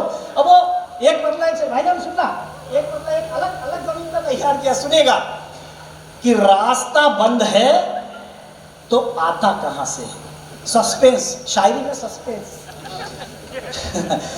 रास्ता बंद है तो आता कहां से है? अगर आ जाए तो फिर जाता कहां? चौथी पंक्ति पर तैयार रहिएगा, निस्बत करिएगा कि रास्ता बंद है तो आता कहां से है, अगर आ जाए तो फिर जाता कहां से है। अरे 3 दिन से बंद है दारू की दुकान, फिर भी टुन्न है यार, लाता कहां से है? शायरी में बात होना चाहिए। अगर आप हास्य के कवि हो तो आपका जो नेचर है और हंसना कोई बुरा नहीं है। श्रीमद् भागवत गीता के 2 अध्याय के 65वें श्लोक में सर्वेश्वर ने स्वयं अपने शिवमुख से अर्जुन को समझाते हुए कहा कि मनुष्य मात्र को क्यों हंसना चाहिए। कहा सर्वेश्वर ने कि प्रसादे सर्व दुखा नाम हानि रस्योपजायते प्रसन्न चेतसो येषु बुद्धि परिवतिष्ठते। जब आप हंसते हैं, आह्लादित होते हैं, प्रसन्न चित्त होते हैं तो आपके भीतर के सारे दुख तिरोहित हो जाते हैं। तब आपको स्थिर बुद्धि प्राप्त होती है जो भगवत प्राप्ति का मार्ग प्रशस्त करती है। कथा खत्म हो गई, ताली बजा सकते हैं। गजब के ठाठ हो जाते। चौथी पंक्ति पर फिर आपका ठाका उठे। अच्छा, आप इसे बहुत देर से थक गए होंगे, आपको एक योग सिखाता हूं। अपना लेफ्ट हैंड उठा लें, जीएम सर को छोड़ के सब लोग लेफ्ट हैंड उठा लें, उठा लीजिए, मत डरिए किसी से। लेफ्ट राइट भी उठा लीजिए। अब इसे तालियों में तब्दील करके बता दीजिए। गजब के ठाठ, तैयार रहिए। गजब के ठाठ हो जाते अपने भी राजपाट हो जाते, और अगर मिल जाती कभी अनुष्का शर्मा तो हम भी कब के विराट हो जाते। आपको हंसने के लिए कोई लंबी यात्रा नहीं करना पड़ती। पिछले दिनों कलकत्ता कवि सम्मेलन से लौट कर आया, रात को 9 बजे श्रीमती जी ने डाइनिंग टेबल पर खाना लगाया। मैं अपने मित्र से मोबाइल पर बात कर रहा था, इधर श्रीमती जी की कोहनी का टल्ला मेरे सर पर चल रहा था। मुझसे कहने लगी, दाल कैसी बनी, चावल कैसे बने, दाल कैसी बनी, चावल कैसे बने। मैं बोला, क्या खाक बने, बार बार कंकर आते हैं, बीन नहीं सकती थी क्या, भगवान ने तो बड़ी बड़ी आंख दी है। कहने लगी, चीखो मत, इस बात पर कुछ कहूंगी तो तर्क बढ़ेगा। अरे देने के नाम पे भगवान ने तुझे भी 32 दांत दिए, 2-4 चबल, कौन सा फर्क पड़ेगा। How to extract the work by the given resources, प्रबंधन का ये काम होता है। अच्छा बाबा ने इंग्लिश का सेंटेंस रट के आया मैं, ताकि आपको लगे कि कवि इंटेलिजेंट है। तो जीएम साहब के सामने बेइज्जती हो जाएगी, बोले कवि को इतना भी ज्ञान नहीं कि एक लाइन इंग्लिश की बोल देता है। हंसने के लिए कोई लंबी यात्रा नहीं करना पड़ती आपका मन में, और हंसने के लिए आपकी आर्थिक स्थिति का होना अच्छा जरूरी नहीं है। आपकी मानसिक स्थिति अगर अच्छी है तो आप हंस सकते हैं, मेरा दावा है। तब 4 पंक्तियां पढ़ता हूं, सुनिएगा, आनंद लीजिए, इसी मस्ती में रहिए कि मेरा पड़ोसी मिस्टर संतोषी, 15 बरस बाद अफ्रीका से लौट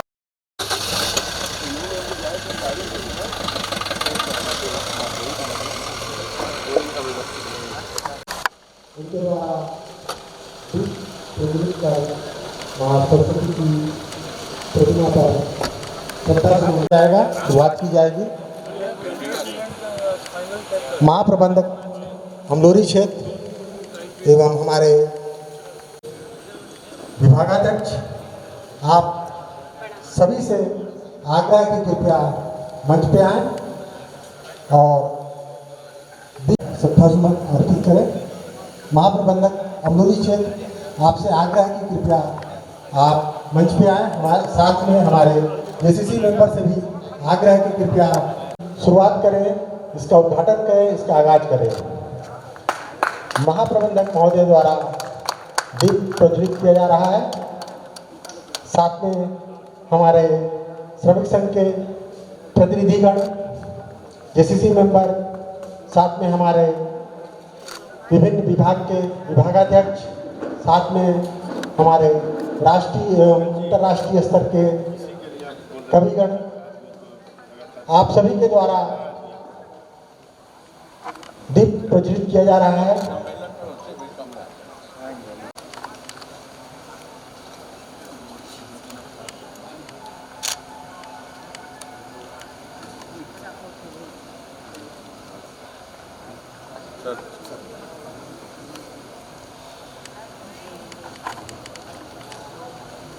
माँ सरस्वती की प्रतिमा को श्रद्धासुमन अर्पित करते हुए, माल्यार्पण करते हुए महाप्रबंधक अमलोरी क्षेत्र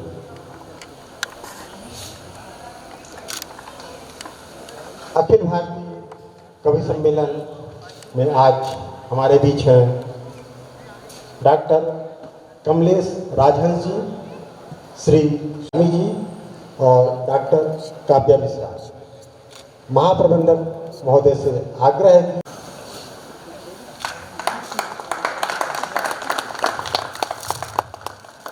महाप्रबंधक महोदय द्वारा डॉक्टर कमलेश राजहंस जी का स्वागत किया जा रहा है। अब मेरा महाप्रबंधक महोदय से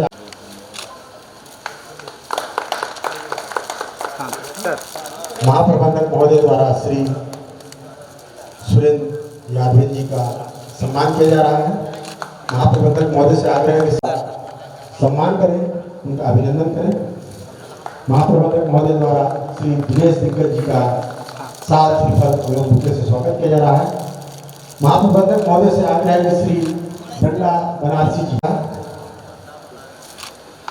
महाप्रबंधक महोदय से पुनः आग्रह है कि श्री दिनेश दिग्गज जी का अंतर्राष्ट्रीय बैंककार है, हमारे बीच एवं बुके से अभिनंदन किया जा रहा है, स्वागत किया जा रहा है। आप सभी से आग्रह है कि कृपया इस अवसर पर इनका अभिनंदन। आप हमारे बीच अंतर्राष्ट्रीय शायर हैं, इस काव्य गोष्ठी में भाग लेने के लिए हमारे मंच में उपस्थित हुए हैं। इस अखिल भारतीय कवि सम्मेलन में आप सभी का स्वागत है। कृपया इस शुरुआत करें और हमें अपने कविताओं से आनंदित करें। धन्यवाद।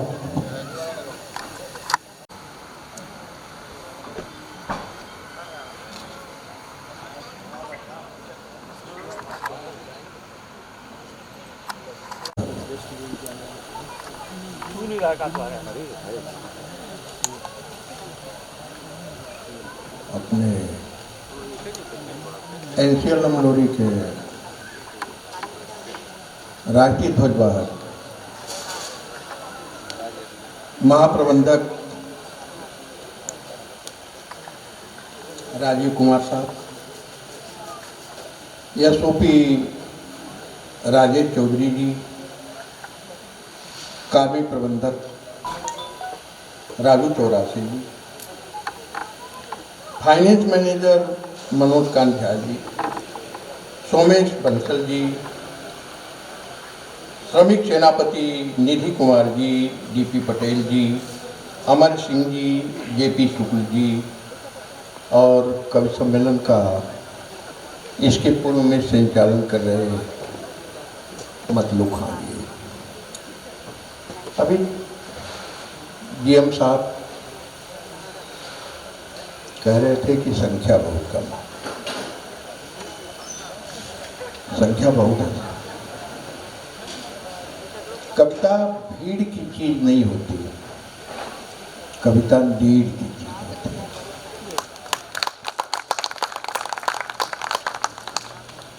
कविता समझने की चीज होती है।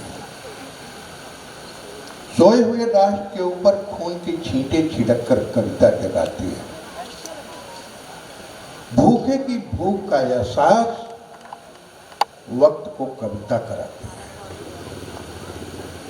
कविता का व्यक्तित्व हिमालय की तरह उदात्त, समुद्र की तरह गंभीर और गंगा जल की तरह निर्मल होता है।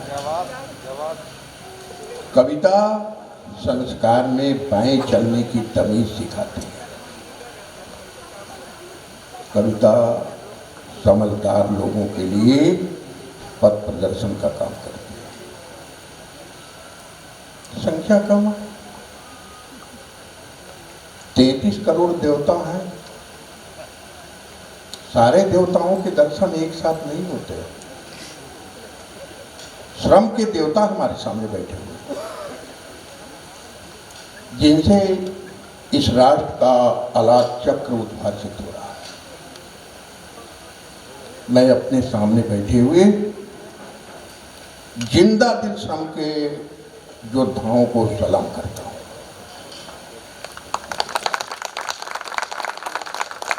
दिनकर ने बहुत अच्छी बात कही। बेटा, जो कुछ देना होना हो दे हो लो, और तुम्हारा काम है, मैं तुम्हें आशीर्वाद देता हूं कि मोदी के बाद तुम ही बनोगे जो होगा। अरे यार, किसका भाग्य कब खुल जाए कौन जानता है। देवताओं के दर्शन बड़े भाग्य से होते। मैं कह रहा था, श्रम के देवता बैठे। गीता का कर्मयोग, कर्मणेवाधिकारस्ते मां फलेषु कदाचन। आप कर्म करते हैं, तब भारत माता के उन्नत ललाट पर जिस तरह से मां अपने छोटे से बच्चे को नजर से बचाने के लिए डिठौना लगाती है, उसी तरह से कोयले का काला डिठौना हमारे भारत माता के उज्जवल मस्तक पर लगाने वाले हमारे सामने लोग बैठे हुए हैं। अब इसके लिए भी कहना पड़ेगा क्या कि ताली बजाओ, बड़ी अच्छी बात नहीं।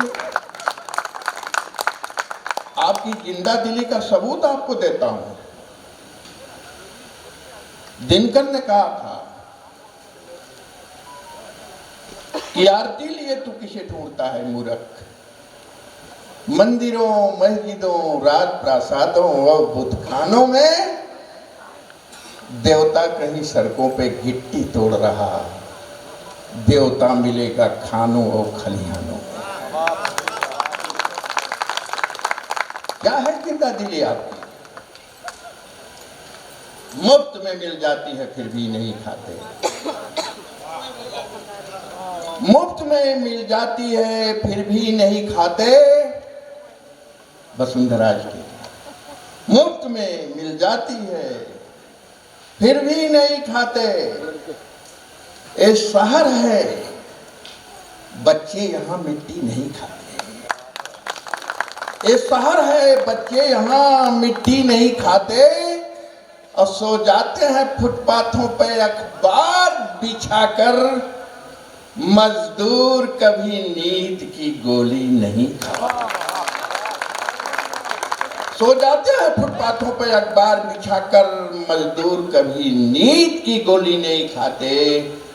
और अल्लाह गरीबों का निगहबान है यारों, हम लोगों के बच्चे कभी सर्दी नहीं खाते। ये हमारी जिंदा दिली है जिसका प्रतिनिधित्व हमारे राजीव कुमार साहब, देवताओं के बीच में आ गया, देवताओं का दर्शन। ये हमारे लिए बहुत बड़ी सौभाग्य की बात है। जीएम साहब चिंता मत कीजिए कि संख्या बहुत कम है, संख्या बहुत है। कविता जल्दी कोई पचा नहीं पाता। एक कवि जी के घर में चोर घुसा, पटेल लगा चोरी करने। कवि जी कविता लिख रहे थे, देख ली, चोर को पकड़े, कहे बुलाओ पुलिस।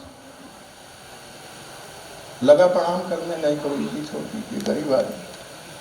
कहे तुम्हें एक काम करना पड़ेगा। कहे क्या? कहे कुछ ताजा लिखा है, उसे सुनना पड़ेगा। एक कुर्सी रख दिया, कवि जी लगे सुनाने। 10 सुनाए, 15 सुनाए, 25 सुनाए, 50 सुनाए। जब 60वें पोजीशन पर कवि जी गए, गुरुआ ने कहा कि कवि जी एक काम कीजिए। कहें क्या? क्या? पुलिस बुलाइए।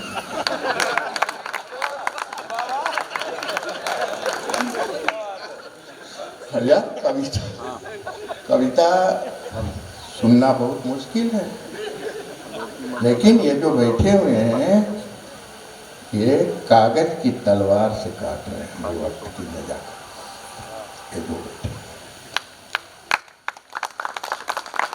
बड़ी मेहनत से आपके बीच में है। कोरोना काल भी चल रहा है, वोटों की राजनीति ने भीड़ न आने का कारण एक और जीएम साहब, वोटों की राजनीति ने नफरत की चोट से आवाम के दिलों को चूर चूर कर दिया। और जो कुछ बचा हुआ था आपस का जो रिश्ता, कोरोना ने उससे भी हमें दूर कर दिया। ये किसका परिणाम है? जब तक आप मेरे लायक नहीं हो जाएंगे इसी तरह से बोलता रहूंगा। ये किसका परिणाम है? स्वर्गीय माणिक वर्मा जी ने बहुत अच्छी बात कही कि आ गया हूं लौट कर फिर गांव रमजानी चचा, आओ छू लूं मैं तुम्हारे पांव रमजानी चचा। और बाग के सारे परिंदे पूछने मुझसे लगे, क्यों कटे बरगद के बूढ़े पांव रमजानी चचा। और जिसके आंचल की कभी सौगंध खाते थे सभी, आज उस राधा के भारी पांव रमजानी चचा। और पंक्ति संभाल लेना कि आप कहते थे किसी के पास भी माचिस न थी, जल गया फिर कैसे अपना गांव रमजानी। कोयलांचल कोयला देने के साथ साथ पर्यावरण की सुरक्षा भी करता है, लेकिन देश का आम जनमानस पर्यावरण के प्रति उदासीन है मित्रों। इसी तरह से महामारी आएगी, इसी तरह से संकट आएगी, इसी तरह से सब हो। एक आदमी से मैंने पूछा कि कर्मणे वाधिकारस्ते मा फलेषु कदाचन का अर्थ बताओ। उसने कहा कि सीधा सा अर्थ है कर्मणे वाधिकारस्ते, कर्म को बस्ते में बांध कर रास्ते में फेंक दो। कर्मणे वाधिकारस्ते, कर्म को बस्ते में बांध कर रास्ते में फेंक दो। तो हम कहे खाओगे क्या? कहे माँ फलेषु कदाचन, कभी फल खाऊंगा कभी चना खाऊंगा। यार यार ये तो कर्म की परिभाषा। अब कोरोना में कैसे कैसे खेला हो रहा है, आप बताऊं आपको। एक बाप ने अपने बच्चे से पूछा कहाँ गए थे, बच्चे ने कहा कोरोना टेस्ट कराने। कहा हुआ? कहा नहीं।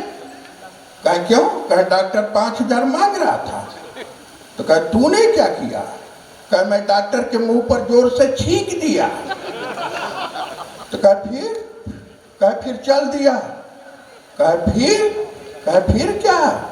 डॉक्टर अपना टेस्ट कराएगा, अगर वह पॉजिटिव होगा तो मैं भी पॉजिटिव, अगर वह निगेटिव होगा तो मैं भी निगेटिव। यार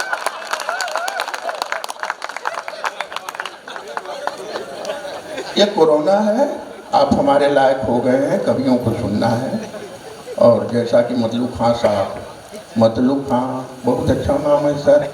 एक आदमी ने मुझसे पूछा कि गोस्वामी तुलसीदास जी ने रामचरितमानस की रचना की, लेकिन मुसलमानों का कहीं नाम ही नहीं आया। मैंने कहा आया क्यों नहीं?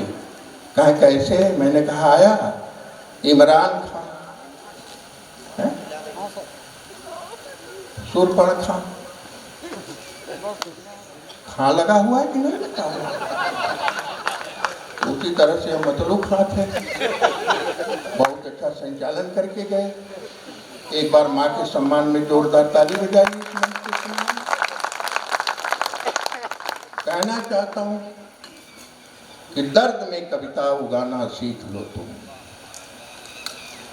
गा रहा हूँ गुनगुनाना सीख लो तुम। मैं जलाता हूँ दिया दिल के लहू से, आग पीकर मुस्कुराना सीख लो तुम। मैं चाहता हूँ कि पानी बंद ना हो, माँ की अर्चना हो, और इसके लिए राजीव साहब ने किया। राजीव का मतलब होता है कमल, माँ बैठती है कमल के आसन पर। यह आपका सौभाग्य है। आप मातु शारदे वीणा पाणी, मातु शारदे वीणा पाणी, हे कल्याणी वरदे मां, नवरस वर्षा शब्द सुरों से, आच्छा माझम कर दे मां, मातु शारदे वीणा पाणी। तन दिरना तन तन तदर धनि तदीन तदीन तन दिरना दिरना दिरना दिरना दीन तन नन तन दिरना तन। जहाँ जहाँ तक नजरें जाए वहाँ वहाँ हरियाली हो, छोर छोर के पोर पोर तक बस केवल खुशहाली हो। ज्ञान चक्षु सबके खुल जाए, तिमिर कहीं भी नजर न आए। हर दिन होली ईद यहाँ पर, हर दिन यहाँ दिवाली हो।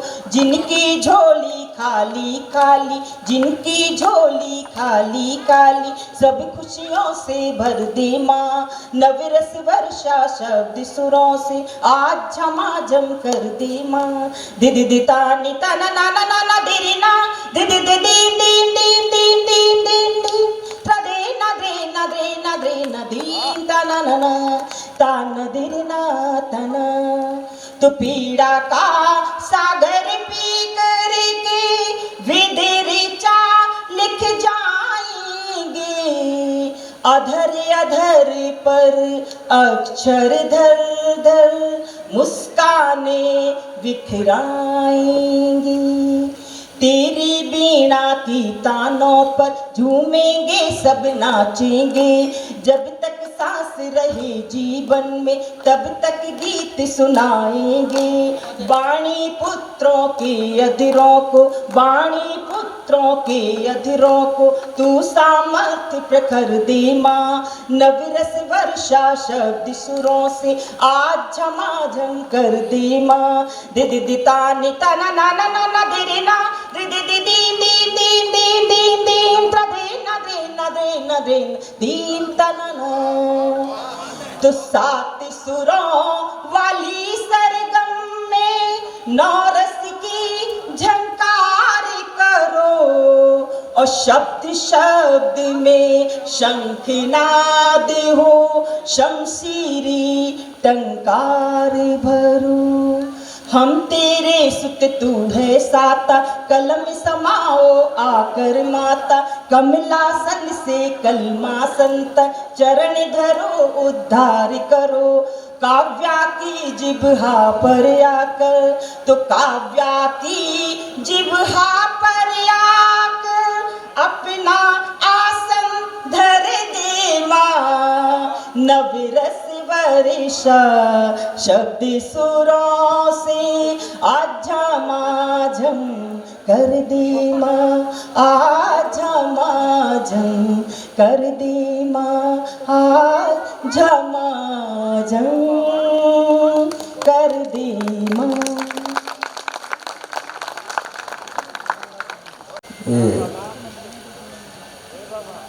माँ की अर्चना कर रही थी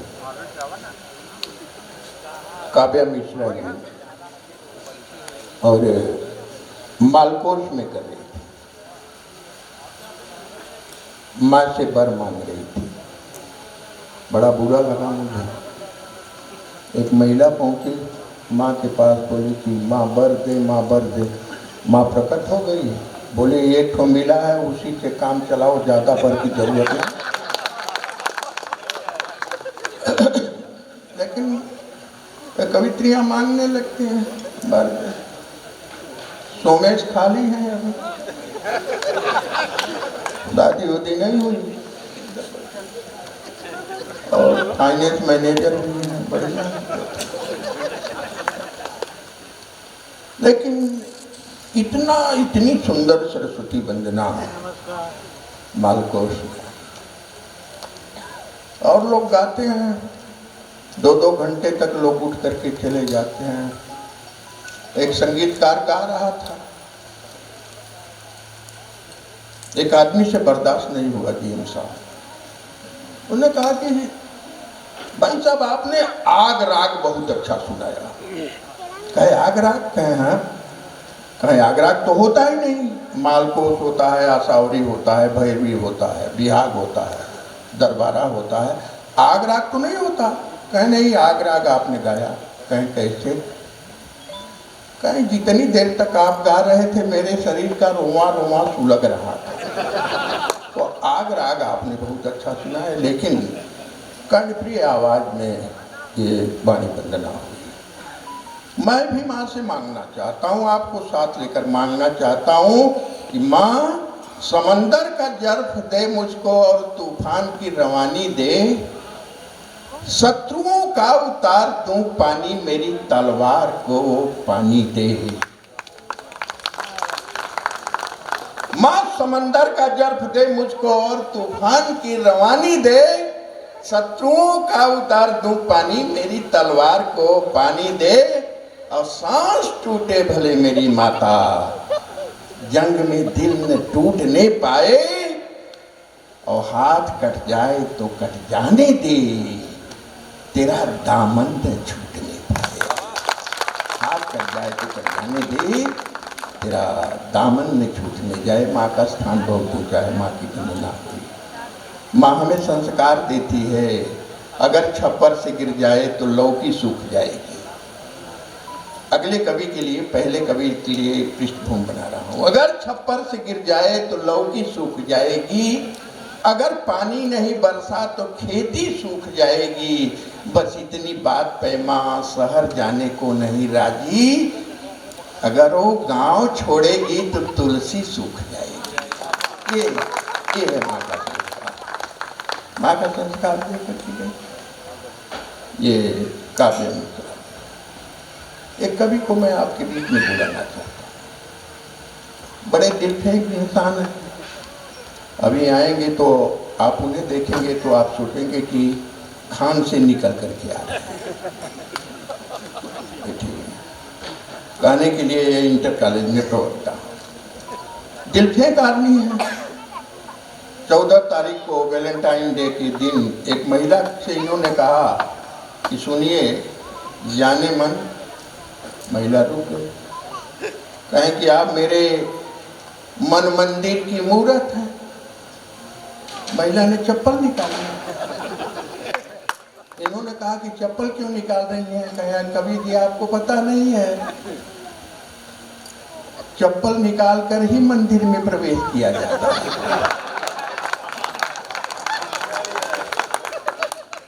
मैं चाहता हूं कि कविता का लाठी चार्ज हो, हम सर पे नहीं पाँव में टोपी पहनाएंगे और चला रहे हैं इसी तरह से देश चलाएंगे।